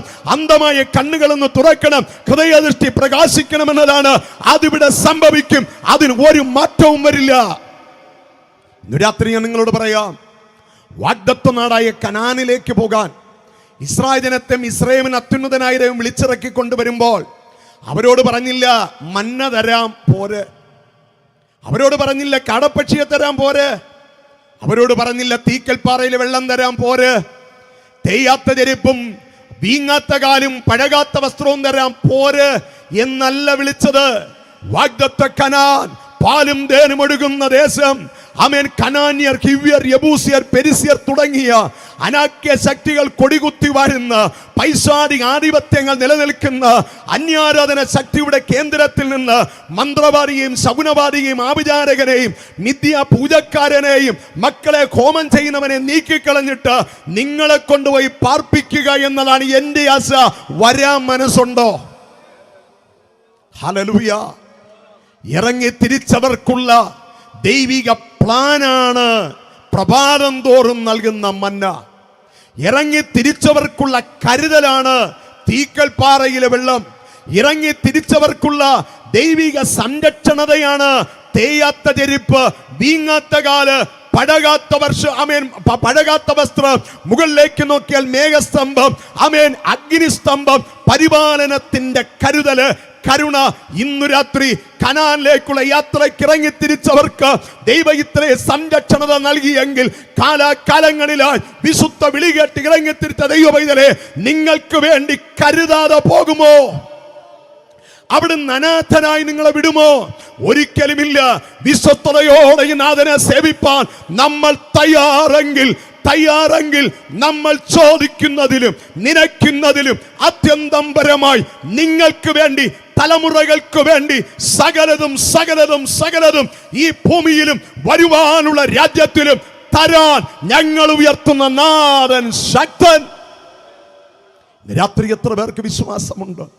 ഈ നാഥനെ നോക്കി ഞാൻ ഇറങ്ങിയത് ഒരു വീടിന് വേണ്ടിയല്ല, ഒരു കാറിന് വേണ്ടിയല്ല, സാമ്പത്തിക അഭിവൃദ്ധിക്ക് വേണ്ടിയല്ല, ജോലിക്ക് വേണ്ടിയല്ല, ഏതെങ്കിലും ഉന്നമനത്തിന് വേണ്ടിയല്ല. പിന്നെയോ ഞാൻ ഇറങ്ങിയത് എന്റെ നാഥൻ വരുമ്പോൾ താനിരിക്കുന്നത് പോലെ എന്നെയും ഇരുത്തുന്നതാകൊണ്ട് ആ പ്രത്യാശയോടെ ഇറങ്ങി തിരിച്ച എന്നെ ഈ ഭൂതലത്തിൽ മാനിക്കേണ്ട തലത്തിൽ മാനിക്കാൻ ഞാൻ വിശ്വസിച്ച നാഥൻ ശക്തൻ. നമ്മുടെ പ്രത്യാശയുടെ കണ്ണുകൾ മങ്ങിപ്പോകരുത്, പ്രത്യാശയുടെ ഹൃദയം അന്ധമാകരുത്. ആകാശത്തിലെ പറവകളെ നോക്കുവീൻ, അവ വിതയ്ക്കുന്നില്ല, കൊയ്യുന്നില്ല, ഭണ്ഡാരശാലയിൽ ശേഖരിച്ചു വയ്ക്കുന്നില്ല. അവയ്ക്ക് വേണ്ടിയതൊക്കെ നൽകുന്ന നാഥൻ നമുക്ക് വേണ്ടി കരുതാതെ പോകുമോ? ഇന്നു രാത്രി വചനം കേൾക്കുന്ന ദൈവമക്കളെ, പെന്തക്കോസ്ത് സമൂഹത്തിന്റെ ആത്മീക ശ്രേഷ്ഠതയുടെ അനുഭവം എന്ന് പറയുന്നത് വചനധ്യാനവും പ്രാർത്ഥനയുമാണ്. പണ്ട് വിശ്വാസ കുടുംബങ്ങളിൽ പ്രഭാതത്തിൽ ചെന്നാൽ അവിടെ പാട്ട് കേൾക്കാം. അതിന്റെ പേരാണ് പ്രഭാത പ്രാർത്ഥന. പ്രത്യാശ നഷ്ടപ്പെട്ട, ആത്മീകത മങ്ങിയ, പല പെന്തക്കോസ് അനുഭവത്തിലുള്ള കുടുംബങ്ങൾക്കകത്ത് ഇന്ന് പ്രഭാതാരാധന ഇല്ല. ഞാൻ ചോദിക്കട്ടെ, ആമേൻ, ഇന്ന് പ്രഭാതത്തിൽ പ്രാർത്ഥിച്ച എത്ര ആത്മീകരായ ദൈവമക്കൾ ഇതിനകത്തുണ്ട്? ചിലരൊക്കെ കൈവക്കും. ഞാൻ രണ്ടാമത് ചോദിക്കും, അപ്പനും അമ്മയും മക്കളുമായി രാവിലെ എഴുന്നേറ്റ് പ്രഭാത പ്രാർത്ഥന നടത്തിയവര് കൈവക്കെന്ന് പറഞ്ഞാൽ കൈവക്കാൻ ആരും ഉണ്ടാവില്ല. ഒരു കാലഘട്ടത്തിൽ പ്രത്യാശയോടെ പ്രഭാതഗീതങ്ങൾ പാടി ദൈവത്തെ മഹത്വപ്പെടുത്തിയ ഒരു കൂട്ടം ജനതയായിരുന്നു നമ്മുടെ പിതാക്കന്മാർ. എന്നാൽ കാലങ്ങൾ മാറിയപ്പോൾ ദൈവിക സ്നേഹം മങ്ങി ആത്മീയ ജനത്തിൽ നിന്ന് വിട്ടുപോയിരിക്കുക. ഇന്നു രാത്രി തിരിച്ചു വരണം. ഹല്ലേലൂയ. ദൈവസന്നിധിയിൽ പാടി അനവധി അനുഗ്രഹത്തിന്റെ പാട്ടുകളുണ്ട്, പ്രത്യാശയുടെ ഗീതങ്ങളുണ്ട്. ഹല്ലേലൂയ. ആമേൻ, സ്തോത്രം. ഒരു അനുഗ്രഹിക്കപ്പെട്ട ഒരു ഗാനമുണ്ട്. മനമേ പക്ഷി ഗണങ്ങൾ ഉണർന്നീത പാടുന്നു ഗീതങ്ങൾ, മനമേ നീയും ഉണർന്നീട്ടേശു പരനെ പാടി സ്തുതിക്കാം. മൃഗജാലങ്ങൾ ഉണർന്നിടുന്ന സമയത്തു നീ കിടന്നു, മൃഗത്തെക്കാളും നിർവിചാരിയ ഉറങ്ങാതെന്റെ മനമേ. മൃഗജാലങ്ങൾ ഉണർന്നിടുന്ന സമയത്തു നീ കിടന്നു, മൃഗത്തെക്കാളും നിർവിചാരിയ ഉറങ്ങാതെന്റെ മനമേ. മരത്തിൻ കൊമ്പിലിരിക്കും പക്ഷി ഉരയ്ക്കും ശബ്ദമതുക്കേ, ഉറക്കം തെളിഞ്ഞുടനെ നിന്റെ പരനെ പാടി സ്തുതിക്കാം. മരത്തിൻ കൊമ്പിൽ ഇരിക്കും പക്ഷി ഉരയ്ക്കും ശബ്ദം അതുകേ, ഉറക്കം തെളിഞ്ഞുടനെ നിന്റെ പരനെ പാടി സ്തുതിക്കാം. ഇന്ന് രാത്രി നിങ്ങൾ ശ്രദ്ധിക്കണം. പ്രഭാതയാമത്തിൽ എഴുന്നേറ്റ്, ആമേൻ, നല്ലൊരു വീടില്ല, മേൽക്കൂര എല്ലാം ചെത്തുപൊടിഞ്ഞ്, മഴ പെയ്താൽ ഒരു തുള്ളി വെള്ളം പുറത്തു പോകാതെ, പകൽ സൂര്യന്റെ പ്രകാശം നേരിട്ട് വീട്ടിനകത്തടിക്കുന്ന ചാണകമെഴുകിയ തറകളിൽ കിടന്നുറങ്ങിയ നമ്മുടെ പിതാക്കന്മാർ രാവിലെ തോറും എഴുന്നേറ്റ് പാടി ദൈവത്തിന് മഹത്വം കൊടുത്ത ഗാനമായത്. അവർ പറഞ്ഞു, ആകാശത്തിലെ പറവകൾക്ക് ആമേൻ കളപ്പുരകളില്ല, ഭണ്ഡാരശാലകളില്ല, അവയെ പോഷിപ്പിക്കുന്ന നാഥാ, ഞങ്ങളെയും നീ പോഷിപ്പിക്കുവാൻ ശക്തൻ. ഞാനിന്ന് രാത്രി നിങ്ങളോട് പറയുന്നു, ഈ കൺവെൻഷ യോഗത്തിന്റെ പ്രഥമ രാത്രിയിൽ, പ്രാരംഭ രാത്രിയിൽ പറയുന്നു, എന്റെ നാഥൻ ഇന്നു വന്നില്ലെങ്കിൽ നാളെ എന്ന പ്രഭാതം ദൈവം എനിക്ക് ദാനം തന്നാൽ, ആമേൻ, കന്യകമാർ വിളക്കോടുകൂടെ ബുദ്ധിയുള്ളവർ എണ്ണയും എടുത്തതുപോലെ എന്റെ വീട്ടിൽ നാളെ പ്രഭാത പ്രാർത്ഥന ഉണ്ടായിരിക്കുമെന്ന് തീരുമാനമെടുക്കാൻ ഇന്ന് രാത്രി എത്ര അമ്മമാർ, എത്ര പിതാക്കന്മാർ, എത്ര യുവതിയുവാക്കൾ, എത്ര സഹോദരി സഹോദരന്മാർ, കുഞ്ഞുങ്ങൾ ഇന്ന് രാത്രി തീരുമാനമെടുക്കും. ഹല്ലേലൂയ. മങ്ങിപ്പോയിരിക്കുന്ന ആത്മീയതയുടെ എണ്ണ, നഷ്ടപ്പെട്ടു പോയിരിക്കുന്ന ദൈവകൃപ, നഷ്ടപ്പെട്ടു പോയിരിക്കുന്ന ദൈവസ്നേഹം, ആമേൻ, ഇന്നു രാത്രിയിലൊന്നും മടങ്ങി വരട്ടെ. ഈ ഗ്രൗണ്ട് അതിനായി ഒരുക്കപ്പെട്ടതോർത്ത് എന്റെ നാഥനെ ഞാൻ സ്തുതിക്കുകയാ. ഒരു മാറ്റം നമ്മുടെ ജീവിതത്തിൽ വരട്ടെ. ആമേൻ, രാവിലെ തോറും നിന്റെ ദയയെയും രാത്രി തോറും അവിടുത്തെ വിശ്വസ്തതയെയും വർണ്ണിക്കുന്നത് എനിക്ക് നല്ലത്. ഹല്ലേലൂയ. യേശു കർത്താവ് പ്രത്യാശയോടെ നിൽക്കുന്ന ഒരു കൂട്ടം ജനത്തെ നോക്കി പറയുകയാണ്, മണവാളന്റെ വരവ് കാത്ത് നിന്നതിൽ 10 കന്യകമാർ താമസിക്കിയാൽ 10 പേര് ഉറങ്ങി. മണവാളന്റെ കാഹളനാദം കേട്ടു, 10 പേര് ഉണർന്നു. 5 പേർ ബുദ്ധിയുള്ളവരും 5 പേർ ബുദ്ധിയില്ലാത്തവരുമായിരുന്നു. 5 പേർ വിളക്കോടുകൂടെ എണ്ണയെടുത്തു, 5 പേർ വിളക്കെടുത്തു, പാത്രത്തിൽ എണ്ണ നോക്കി എണ്ണ തീർന്നു. അടുക്കൽ ചെന്ന് പറയുകയാണ്, അല്പം എണ്ണ തരാവോ? ഉറങ്ങിയതിന്റെ ഇടയിൽ എണ്ണ തീർന്നു അറിഞ്ഞില്ല. അവർ പറഞ്ഞ മറുപടി ഇങ്ങനെയാണ്, ഞങ്ങൾക്കും നിങ്ങൾക്കും പോരാ എന്ന് വരാതിരിപ്പാൻ വിൽക്കുന്നിടത്ത് ചെന്ന് വാങ്ങുവീൻ. അവർ വാങ്ങാൻ പോയ സമയം മണവാളൻ വീട്ടിൽ നിന്ന് പുറപ്പെട്ടു കഴിഞ്ഞു. മണവാട്ടിയും കൂട്ടരും പുറപ്പെട്ടു കഴിഞ്ഞു. ആമേൻ. 5 കന്യകമാർ വിളക്കും എണ്ണയും എടുത്തവർ തിരികളെ കൊളുത്തി മണവാളനെ എതിരേൽപ്പാൻ അവർ യാത്രയായി. മണവാളനും മണവാട്ടിയുടെ കുടുംബവും തോഴിമാരും ചേർന്ന് ഒരുക്കപ്പെട്ട സ്ഥലത്ത് പ്രവേശിച്ചു. വാതിലടച്ചു. താമസിച്ചു വരുന്നവർക്ക് ഇനി ഉള്ളിൽ പ്രവേശനമില്ല. യഹൂദന്റെ മര്യാദ അങ്ങനെയാണ്. രാത്രിയിലാണ് അവരുടെ വിവാഹം. 2 കൂട്ടരും യാത്ര ചെയ്ത് പ്രധാന സ്ഥലത്ത് കയറി വാതിലടച്ചു. താമസിച്ചു വരുന്നവർക്ക് ഇനി ഇവിടെ സ്ഥാനമില്ല. വാതിൽക്കൽ വന്ന് മുട്ടുകയാണ്. ഞങ്ങൾക്കും തുറക്കണമേ, ഞങ്ങളും കാത്തിരുന്നവരാണ്, ഞങ്ങളും നോക്കിയിരുന്നവരാണ്, തുറക്കണം. അകത്തുനിന്നൊരു ശബ്ദം, ഞാൻ നിങ്ങളെ ഒരു നാളും അറിയുന്നില്ല, ഞാൻ നിങ്ങളെ ഒരു നാളും അറിയുന്നില്ല. അതാണ് യേശു കർത്താവ് മത്തായി സുവിശേഷം 7-ാമത്തെ അധ്യായത്തിൽ ഇപ്രകാരം പറഞ്ഞു, അന്നാളിൽ അനേകർ എന്റെ അടുക്കൽ വന്ന് ഞാൻ അങ്ങയുടെ നാമത്തിൽ അത്ഭുതങ്ങൾ ചെയ്തു, ഭൂതങ്ങളെ പുറത്താക്കി, അവിടുത്തെ നാമത്തിൽ പ്രവചിച്ചു, തെരുക്കോണുകളിൽ പ്രഭാഷണങ്ങൾ നടത്തി. യേശു കർത്താവിന്റെ മറുപടി, അധർമ്മം പ്രവർത്തിക്കുന്നവരെ എന്നെ വിട്ടുപോകുവീൻ, ഞാൻ നിങ്ങളെ ഒരു നാളും അറിയുന്നില്ല. ഞാൻ ചോദിക്കട്ടെ, പ്രവചനം അധർമ്മമാണോ? രോഗശാന്തി അധർമ്മമാണോ? ഭൂതത്തെ പുറത്താക്കിയത് അധർമ്മമാണോ? ഒരിക്കലുമല്ല. അത് ദൈവിക ശുശ്രൂഷയാ. എന്തുകൊണ്ട് ഇത് ചെയ്തവരെ അന്ന് അധർമ്മികൾ എന്ന് വിളിച്ചു? ഒരു കാലഘട്ടത്തിൽ കൃപയിൽ നിന്നവർ പിന്നെ സമ്പത്തിന്റെ പേരിൽ, നന്മയുടെ പേരിൽ, ആമേൻ, ലോക സുഖത്തിന്റെ പേരിൽ ദൈവിക ദർശനം മങ്ങി ദൈവകൃപ വിട്ട് പിന്മാറി ആമേൻ ദേശത്തൊരു കൂത്തുകാഴ്ചയായി മാറിയപ്പോൾ, അവർ നിമിത്തം ആരും ക്രിസ്തുവിനെ അറിയാതെ വന്നപ്പോൾ എന്റെ നാഥൻ അവർ തള്ളപ്പെട്ടവരുടെ ലിസ്റ്റിലായി. അവരെ വിളിച്ച പേരാണ് അധർമ്മം ചെയ്യുന്നവരെ. ഇന്നു രാത്രി അക്കൂട്ടത്തിൽ നമ്മളാകാതെ ബുദ്ധിയുള്ള കന്യകമാരുടെ കൂട്ടത്തിൽ അകത്ത് പ്രവേശിപ്പാൻ അവൻ ഇന്ന് രാത്രി നമുക്ക് ഒരുങ്ങാമോ? അവൻ തയ്യാറാകാമോ? എന്റെ നാഥന്റെ വരവ് ആസന്നമായി. എന്റെ നാഥൻ എത്രയും വേഗം വരും. യേശു കർത്താവ് അവിടുത്തെ വരവിനെ കുറിച്ച് അവൻ വീണ്ടും അവിടെ പറഞ്ഞിരിക്കുന്ന അടുത്ത ഭാഗം ഇതാണ്. ഒരു മനുഷ്യൻ പരദേശത്തേക്ക് കടന്നു പോകുകയാ. തന്റെ ദാസന്മാരെ വിളിച്ചു.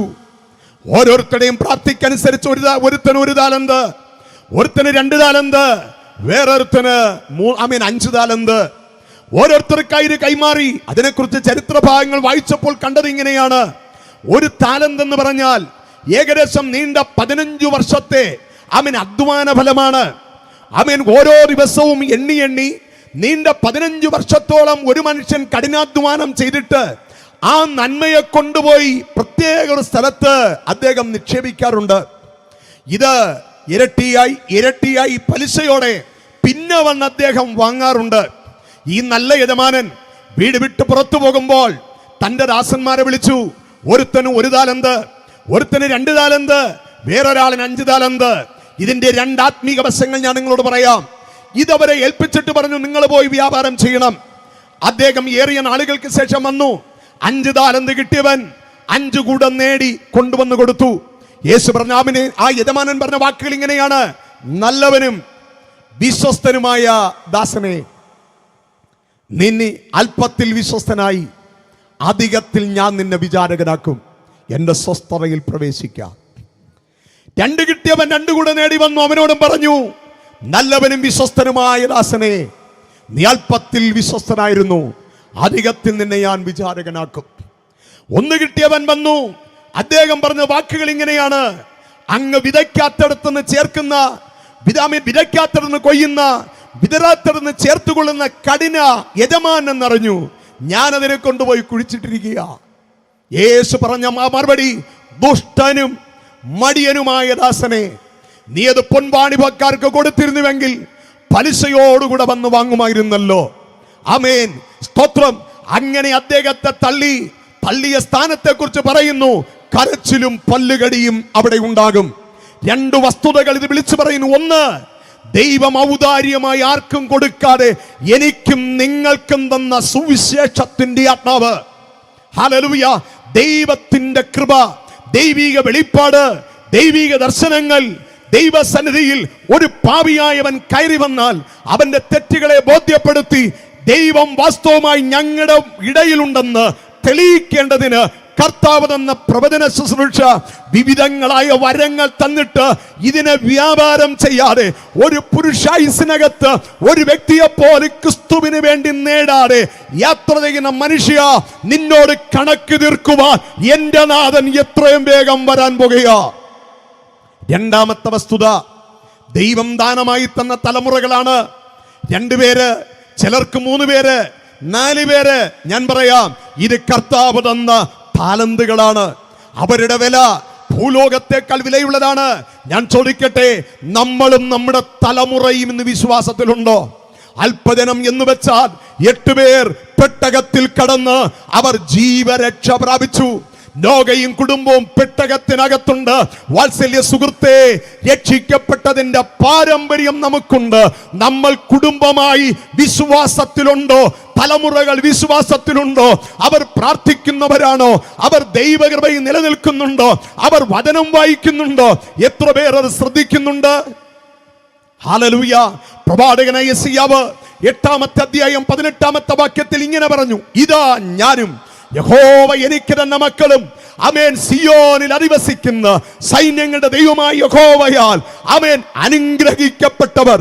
ആമേൻ, സ്തോത്രം. ദൈവത്തെ സ്നേഹിക്കുന്ന ദൈവമക്കളോട് ഞാൻ പറയുന്നു, നമ്മുടെ കുടുംബം ദേശത്ത് അനുഗ്രഹിക്കപ്പെടണമെങ്കിൽ നമ്മൾ നടക്കുന്ന വഴിയിലേക്ക് നമ്മുടെ തലമുറകളെ നയിക്കൂ. കൊച്ചു പ്രായത്തിൽ അവരെ പ്രാർത്ഥിക്കാൻ പഠിപ്പിക്കൂ, വചനം വായിക്കാൻ പഠിപ്പിക്കൂ, അവരുടെ ഉള്ളിൽ ക്രിസ്തു ജനിക്കുവാൻ ഇടയാക്കൂ. ആമേൻ, ക്രിസ്തു യേശുവിനായി അവരുടെ ജീവിതങ്ങളെ മാറ്റിവെച്ച് ദൈവകൃപയിൽ നിലനിന്നാൽ കള്ളിനും കഞ്ചാവിനും മയക്കുമരുന്നിനും MDMAക്കും ആമേൻ മറ്റിതര രാസവസ്തുക്കൾക്കും നമ്മുടെ തലമുറ അധീനരാകില്ല. അവർ കർത്താവിൽ പ്രസിദ്ധരാകും. അവർ മഹിമാസനങ്ങൾ അവകാശമാക്കും. അവർ പ്രഭുക്കന്മാരുടെ നിരയിൽ കാണും. നിങ്ങൾ എത്താത്ത സ്ഥാനങ്ങളെ നിങ്ങളുടെ തലമുറകൾ കൈവശമാക്കും. അതിരുകൾക്ക് വിസ്താരതയുണ്ടാകും. താലന്തുകൾ ദൈവകൃപയിൽ വളരട്ടെ. എന്റെ നാഥന്റെ വരവ് ആസന്നമായി. മൂന്നാമത്തെ കാര്യം അവിടെ പറയുന്നത് ഇങ്ങനെയാണ്. ഒന്നാമത് ഞാൻ പറഞ്ഞു, എന്റെ കർത്താവ് വരും എന്നതിന്റെ ഉറപ്പ്. 2, ആസന്നത എത്രയും വേഗം സംഭവിക്കും. മൂന്നാമത്തെ കാര്യം നമ്മളെ പഠിപ്പിക്കുന്നത് വരവിന്റെ വിധം. അവിടെ പറയുന്നു, 1000 വിശുദ്ധന്മാരുമായി അവിടുന്ന് വരാൻ പോകുക. യൂദാ അപ്പോസ്തലൻ പറയുന്നതാണ്, 1000 വിശുദ്ധന്മാരുമായി അവൻ വരും. അങ്ങനെയെങ്കിൽ വിശുദ്ധന്മാരുമായി അവിടുന്ന് വരുന്നു എങ്കിൽ അതിനു മുമ്പേ വിശുദ്ധന്മാർ ഇവിടുന്ന് എടുക്കപ്പെടണ്ടേ? ആമേൻ, ആമേൻ. അവിടെ പറയുന്നത് മഹത്വ പ്രത്യക്ഷതയാണ്. അവിടെ പറയുന്ന വാക്ക്, അതിനു മുമ്പ് ഒരു രഹസ്യവരവ് നടന്നു. എപ്പോഴാത്? കണ്ണിമയ്ക്കുന്നതിന്റെ ഇടയിൽ തന്നെ കാത്തിരിക്കുന്ന ദൈവമക്കൾ ഇവിടുന്ന് എടുക്കപ്പെടും. ദൈവത്തിന്റെ ഭക്തനായ ലൂക്കോസ് യേശുക്രിസ്തുവിന്റെ വാക്കുകൾ ഇങ്ങനെ വ്യക്തമാക്കുന്നു. അന്ന് 2 പേർ കിടക്കയിലായിരിക്കും. ഒരാളെ എടുത്തുകൊള്ളും, മറ്റേയാളെ കാണാതെയാകും. 2 പേർ തിരിക്കല്ലിൽ പൊടിച്ചുകൊണ്ടിരിക്കും. ഒരാൾ എടുക്കപ്പെടും, മറ്റേയാൾ നഷ്ടമാകും. 2 പേർ വയലിൽ വേല ചെയ്തുകൊണ്ടിരിക്കും. ഒരാൾ എടുക്കപ്പെടും, മറ്റേയാൾ നഷ്ടപ്പെടും. ആമേൻ. ഓർക്കുക, ഇത് സംഭവിക്കാൻ പോകുന്നത് കൊണ്ട് നാളും നാഴികയും നമ്മൾ അറിയുകയാൽ നമ്മൾ ഉണർന്നിരിക്കണം. യേശു ഈ കാര്യം എന്തിനാ പറഞ്ഞത്? ആമേൻ. ഭൂലോകത്തിന്റെ 5 വൻകരകളിൽ ആമേൻ ഒരിടത്ത് സന്ധ്യാസമയം, നമുക്കറിയാം നമ്മുടെ അമ്മമാർ ഗ്രൈൻഡറും മിക്സിയും ഒക്കെ വരുന്നതിന് മുമ്പ് വൈകിട്ട് വീടിന്റെ ഒരു ഭാഗത്തുള്ള ഉരലിന്റെ അരികിൽ കുതിർത്തി അരിയുമായി 2 പേർ ഇറങ്ങിച്ചെല്ലുന്നു. ആമേൻ. ഒരാള് അതിലേക്ക് തട്ടി ഇടിക്കുന്നു, മറ്റേയാൾ അരിപ്പിനും ഉറത്തിൽ അരിച്ചെടുക്കുന്നു. 2 പേർ തിരിക്കല്ലിൽ പൊടിക്കുന്ന സമയം സന്ധ്യാസമയം, വൈകിയ സമയം. ഇതേ സമയത്ത് ആമേൻ ഭൂമിയുടെ മറ്റൊരു ഭാഗത്ത് ആമേൻ പകൽ സമയമാണ്. രാവിലെ പ്രഭാത സമയത്ത് വയലിലേക്ക് ആമേൻ പണിക്കായി ഇറങ്ങുന്ന ചിലർ വയലിൽ തലയിലൊരു തലപ്പാവൊക്കെ വെച്ച് മൂളിപ്പാട്ടും പാടി ആമേൻ കതിരുകൾ അതിന്റെ നെല്ലിന്റെ തൈകള് അവിടവിടങ്ങളിലായി നട്ട് അവർ യാത്ര ചെയ്യുന്ന സമയം കാഹളനാദം കേട്ടു. ഒരാൾ എടുക്കപ്പെട്ടു, മറ്റേയാൾ തടയപ്പെട്ടു.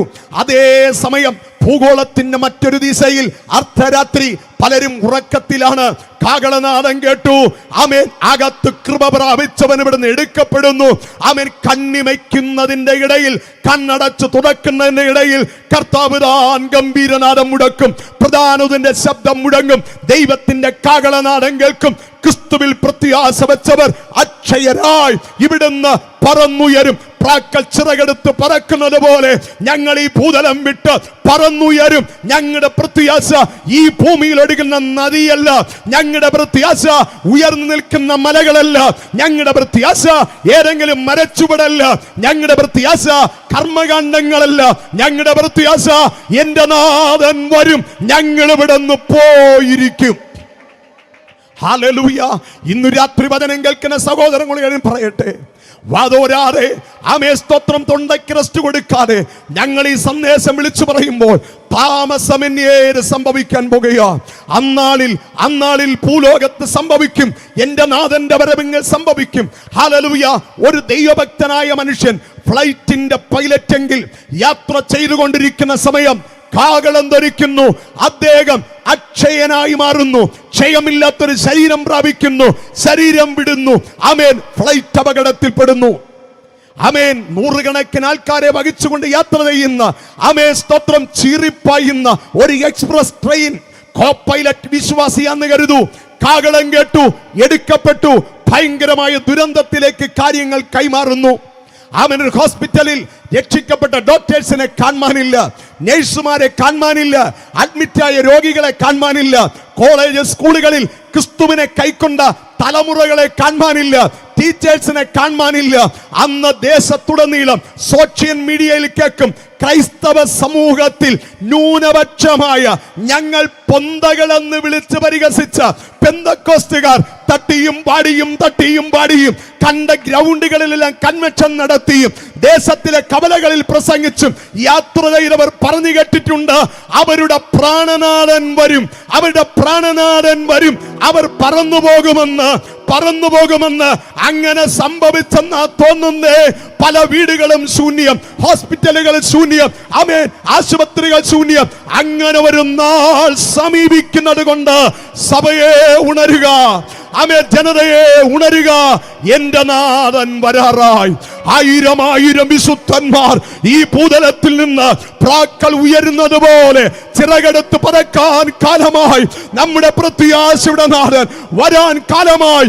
രോഗമില്ലാത്ത, ദുഃഖമില്ലാത്ത, കണ്ണുനീരില്ലാത്ത, വിലാപമില്ലാത്ത, നിരാശയില്ലാത്ത, കഷ്ടതയില്ലാത്ത നാട്ടിലേക്ക് താനിരിക്കുന്നത് പോലെ ഞങ്ങൾ ചേർക്കപ്പെടാൻ കാലമായി.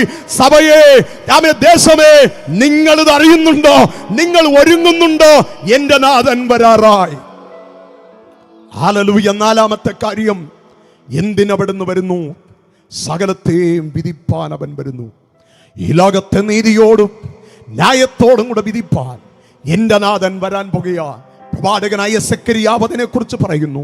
ആമേൻ. അതിന്റെ 14-ാമത്തെ അധ്യായം 12-ാമത്തെ അധ്യായം 4-ാമത്തെ വാക്യം അവിടെ വിളിച്ചു പറയുന്നത് ഇങ്ങനെയാണ്: അന്ന് അവന്റെ കാൽ ഒലിവുമലയിൽ ചവിട്ടും.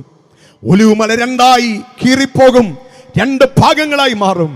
ആമേൻ. അന്ന് വലിയൊരു താഴ്വര അവിടെ ഉളവാകും. ആമേൻ. സഭ ഇവിടെ നിന്ന് എടുക്കപ്പെട്ട് കഴിഞ്ഞാൽ ഭൂതലത്തിൽ ആരംഭിക്കുന്ന മഹോപദ്രവകാലം എതിർ ക്രിസ്തു രാജാവായി വരും. ഒരൈക്യരാഷ്ട്ര സംഘടന, 10 രാജാക്കന്മാർ, 10 രാജാക്കന്മാർ ഒരുമിച്ച് ചേർന്നൊരു സംഘടന ഇവിടെ രൂപം കൊള്ളും. ഏക നാണയ വ്യവസ്ഥ ഇവിടെ വരും. ആമേൻ. 666 നമ്പർ വലം കൈമേലോ നെറ്റിമേലോ പതിച്ചല്ലാതെ വാങ്ങാൻ കഴിയാത്തൊരു കാലം വരും. ഒരാൾ അധ്വാനിച്ചാൽ അദ്ദേഹത്തിന്റെ വയറു മാത്രം നിറയ്ക്കത്തക്ക സാമ്പത്തിക ബാധ്യതകൾ കൊണ്ട് നിറയപ്പെട്ട ക്ഷാമകാലം വരും. നമ്പറില്ലാതെ വാങ്ങാനോ വിൽക്കാനോ കഴിയാത്തൊരു കാലം. അവൻ യഹൂദനും എതിർ ക്രിസ്തുമായി ഒരുമിച്ച് കൈകോർക്കുന്ന കാലം, ഒരുമിച്ച് ചേർന്ന് അവർ നിൽക്കുന്ന ഒരു കാലഘട്ടം വരും. അതിന്റെ ഒടുവിൽ എതിർ ക്രിസ്തു യഹൂദനോടുള്ള നിയമത്തിന് അദ്ദേഹം വ്യതിചലിക്കും. യഹൂദൻ ഒറ്റപ്പെടും, സകല രാജ്യങ്ങൾ ഒരുമിച്ച് നിൽക്കും. അന്നാളിൽ യഹൂദൻ കുത്തിയവങ്കലേക്ക് നോക്കും. നാദാ, ഞങ്ങൾ തള്ളിക്കളഞ്ഞ, ഞങ്ങൾ ക്രൂശിന്മേൽ കയറ്റിയ 2 കള്ളരുടെ മധ്യത്തിൽ ഒരു ദുഷ്പ്രവർത്തിക്കാരനെ പോലെ ക്രൂശിൽ തറച്ചിട്ട് അവർ കഴിയുമെങ്കിൽ ഇറങ്ങി വാ എന്ന് പറഞ്ഞ് ഞങ്ങൾ വെല്ലുവിളിച്ച എന്റെ നാഥാ, അങ്ങായിരുന്നു രക്ഷകർ, ഞങ്ങൾ അറിഞ്ഞില്ല, ഞങ്ങളെ രക്ഷിക്കണമേ എന്ന് നിലവിളിക്കുന്ന നാളിൽ സംഭവിക്കുന്നതാണ്. ഇതാ യേശു ക്രിസ്തു 1000 കോടി വിശുദ്ധന്മാരുമായി ഒലിവുമലയിൽ പാദം വയ്ക്കും. എന്റെ നാഥൻ വരാറായി. ദൈവമക്കളെ, ഇതക്ഷരം പ്രതി നടക്കാൻ പോകുകയാണ്. ഞാനതാണ് പറഞ്ഞത്. ഈ ഭൂലോകത്തിലെ കുറെ നന്മകളല്ല ഞങ്ങളുടെ പ്രത്യാശ. എൻ്റെ കർത്താവ് വരാറായി. ഇന്നു രാത്രി ഞാൻ പറയട്ടെ, ആരെ ചേർക്കാനാ വരുന്നേ? വിശുദ്ധന്മാരെ ചേർക്കാൻ. ഹല്ലേലൂയ. ആ വിശുദ്ധരാകാൻ ഞാൻ എന്ത് ചെയ്യണം? വേദപുസ്തകം വിളിച്ചു പറയുന്നു, വിശുദ്ധ സഹോദരന്മാരെ, സ്വർഗീയ വിളിക്കോഹരിക്കാരായവരെ. ഞങ്ങളാരും വിശുദ്ധരായതുകൊണ്ട് ഞങ്ങളെ വിളിച്ചതല്ല. പാപത്തിൻ്റെ അമേൻ പങ്കുലത നിറഞ്ഞ് ജീവിച്ച കാലത്ത് സങ്കീർത്തനക്കാരനായ ദാവീദിന്റെ ഭാഷയിൽ പറഞ്ഞാൽ, പാപത്തിൽ അമ്മ എന്നെ ഗർഭം ധരിച്ചു. അന്തർഭാഗത്തിലെ സത്യമല്ലോ നീ ഇച്ഛിക്കുന്നത്, അന്തരംഗത്തിൽ ജ്ഞാനം ഗ്രഹിപ്പിക്കണമേ. നിർമ്മലനാകേണ്ടതിന് ഈ സോപ്പ് കൊണ്ട് എന്നെ ശുദ്ധീകരിക്കണമേ. ഹിമത്തേക്കാൾ വെളുക്കേണ്ടതിന് എന്നെ ഒന്ന് കഴുകണമേ എന്ന് പറഞ്ഞ് നിലവിളിച്ച ദൈവപുരുഷനായ ദാവീദിനെ പോലെ പാപത്തിൽ രമിച്ച്, പാപത്തിൽ ജനിച്ച്, പാപത്തിൽ വളർന്ന്, പാപത്തെ പച്ചവെള്ളം പോലെ വലിച്ചു കുടിക്കുന്ന നാളിൽ എന്റെ നാഥന് അവൻ പ്രസാദം തോന്നി. ക്രിസ്തു യേശു മുഖാന്തരം അവിടുന്ന് ചൊരിഞ്ഞ രക്തത്താൽ എന്റെ അകൃത്യത്തെ നീക്കി എന്നെ ശുദ്ധീകരിപ്പാൻ നാഥന് പ്രസാദം തോന്നി. അങ്ങനെ വിശുദ്ധ വിളിയാൽ ഞങ്ങളെ വിളിച്ചു. ആമേൻ. ഞങ്ങളെ ചേർപ്പാൻ എന്റെ നാഥൻ എത്രയും വേഗം വരാൻ പോകുകയാ. ഇന്നു രാത്രി വിളിച്ചു പറയാം, നിന്റെ പാപം എത്ര കടുംചുവപ്പായാലും ഹിമം പോലെ വിളിപ്പിക്കാൻ കഴിവുള്ള ഒരു നാഥൻ. അത് എത്രത്തോളം രക്താംബരം പോലെ ചുവന്നിരുന്നാലും പഞ്ഞി പോലെയാക്കാൻ കഴിവുള്ള നാഥൻ. പാപത്തിന്റെ പരിണിത ഫലത്തിന് വേണ്ടിയിട്ടല്ലേ കർമ്മങ്ങൾ നടത്തിയത്, പാലായനം ചെയ്തത്, പുണ്യസ്ഥലം സന്ദർശിച്ചത്. ഇന്നു രാത്രി യാത്ര വേണ്ട. ഇരിക്കുന്ന ഇരിപ്പിൽ ഇരുന്നു കൊണ്ട്, നാഥ അങ്ങ് വരും എന്നത് ഉറപ്പാണെന്ന് കേട്ടു. അങ്ങയുടെ വരവ് ആസന്നമാണെന്ന് കേട്ടു. അവിടുന്ന് വരുന്ന വിധം വിശുദ്ധന്മാരുമായിട്ടാണെന്ന് കേട്ടു. അവിടുന്ന് വിധിപ്പാൻ വരുന്നു എന്ന് ഞാൻ കേട്ടു. ആമേൻ. ആ വിധിയിൽ ഞാൻ ഉൾപ്പെടാതെ വിശുദ്ധന്മാരുടെ കൂട്ടത്തിൽ ഞാനും കാണേണ്ടതിന് ഞാൻ പാപിയായ ഒരു മനുഷ്യനാണ്. എൻ്റെ പാപത്തെ എന്നെ നകറ്റണമേ.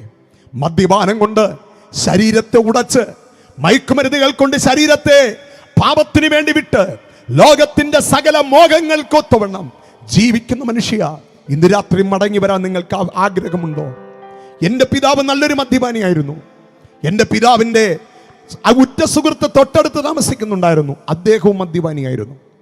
എൻ്റെ പിതാവ് യേശുവിനെ അറിഞ്ഞു. ക്രിസ്തുവിനെ അറിഞ്ഞത് കൊണ്ട് ഞാനൊരു സുവിശേഷകനായി. എൻ്റെ പിതാവിൻ്റെ സുഹൃത്ത് ക്രിസ്തുവിനെ അറിഞ്ഞില്ല. മദ്യപിച്ച് അദ്ദേഹം 2 കൊലപാതകം ചെയ്തു. ഒടുവിൽ അദ്ദേഹം ആത്മഹത്യ ചെയ്തു. അദ്ദേഹത്തിന്റെ മകൻ അദ്ദേഹത്തിന്റെ ഭാര്യയെ പിന്തുടർന്നു. അദ്ദേഹവും തികഞ്ഞ മദ്യപാനിയായി. അദ്ദേഹം കഴിഞ്ഞ ഡിസംബർ മാസം 24-ാം തീയതി കൂട്ടുകാരുമായി ഒരുമിച്ചിരുന്ന് കുടിച്ച് ഒരു ചന്തയുടെ പരിസരത്ത് കിടന്ന് മരിച്ചു. ഇന്നു രാത്രി മനസ്സിലാക്കൂ, കുടിച്ച് ജീവിതം നയിച്ച തലമുറയിൽ 2ാം തലമുറ കുടിയനായി മാറി. ഒരു മദ്യപാനിയുടെ വീട്ടിൽ ജനിച്ച ഞാനൊരു സുവിശേഷകനായി.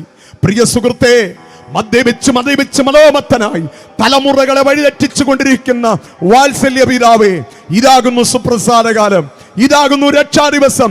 എന്റെ നാഥൻ വരാറായി. ആ നാഥന്റെ വരവിൽ നിങ്ങളും നിങ്ങളുടെ കുടുംബവും കാണപ്പെടേണ്ടതിന് നിങ്ങളുടെ ഹൃദയം ക്രിസ്തുവിനായി കൊടുക്കാൻ നിങ്ങൾക്ക് മനസ്സുണ്ടോ? ആമേൻ. നിങ്ങളുടെ കുടുംബക്കാർ നിങ്ങളുടെ സ്വഭാവ മാറ്റത്തിന് വേണ്ടി എന്തെല്ലാം ചെയ്തു, ഇതുവരെ നടന്നില്ല.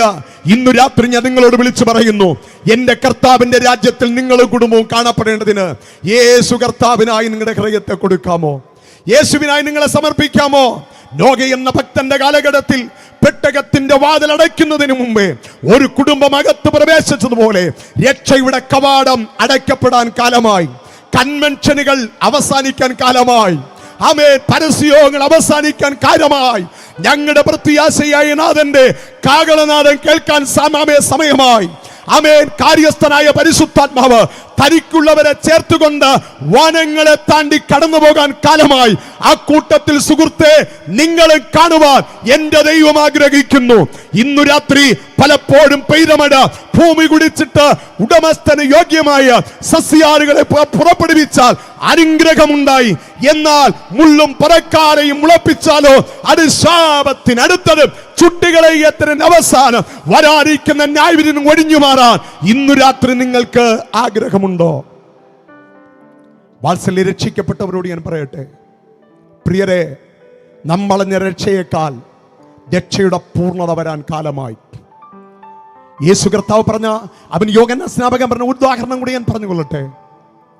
യേശുക്രിസ്തുവിനെ കുറിച്ച് അദ്ദേഹം ഇങ്ങനെ പറഞ്ഞു, എൻ്റെ പിന്നാലെ ഒരുത്തൻ വരുന്നു, അവൻ്റെ ചെരുപ്പിൻ്റെ വാറഴിപ്പാൻ ഞാൻ യോഗ്യനല്ല, വീശുമുറം അവൻ്റെ കയ്യിലുണ്ട്, അവൻ കളത്തെ മുറ്റും വെടിപ്പാക്കി ഗോതമ്പ് കളപ്പുരയിലും പതിർക്കെടാത്ത തീയിലും ഇടും.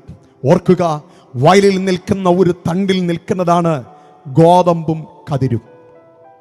അവൻ പതിരും ആ നല്ലതും ഒരേ തണ്ടില. ചോദിക്കാം, ഇതെങ്ങനെ നീ പതിരായേ? ഇത് മുളച്ചു വന്നു, അകത്ത് പാല് പോലെ അതിൻ്റെ വിത്ത് പകർന്നപ്പോൾ ചാഴി ഊറ്റിക്കളഞ്ഞു. വിളയാൻ കാലമായി, അകത്ത് മുത്തുമണി പോലെ വിത്തുള്ളത് റാ പോലെ നിന്നു. അകത്ത് നന്മ നഷ്ടപ്പെട്ടത് തല ഉയർത്തി നിന്നു. രണ്ടുപേരെയും കൊയ്ത്തുകാലത്ത് അറുത്ത് മെതിക്കളത്തിൽ കൊണ്ടുവന്നു. മെതിക്കുമ്പോൾ മുറം കയ്യിലുള്ളവൻ കോരി ഒരു ഭാഗത്തിട്ടു. നല്ലതെല്ലാം ആ വീശുമുറം കയ്യിലുള്ള ആളിൻ്റെ കാൽക്കൽ വീണു. പതിരെല്ലാം കാറ്റ് വേറൊരു സ്ഥലത്ത് കൊണ്ടുപോയിട്ടു. അതിനെ കൂട്ടി തീയിട്ടു.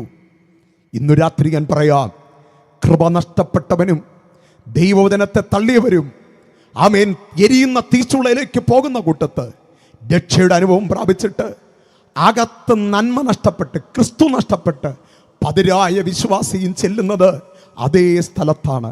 ഇന്നു രാത്രി ഞാൻ പറയാം, നമ്മുടെ ഉള്ളിൽ ക്രിസ്തു നഷ്ടപ്പെട്ടില്ല എന്നുള്ള ഉറപ്പ് എത്ര പേർക്കുണ്ട്?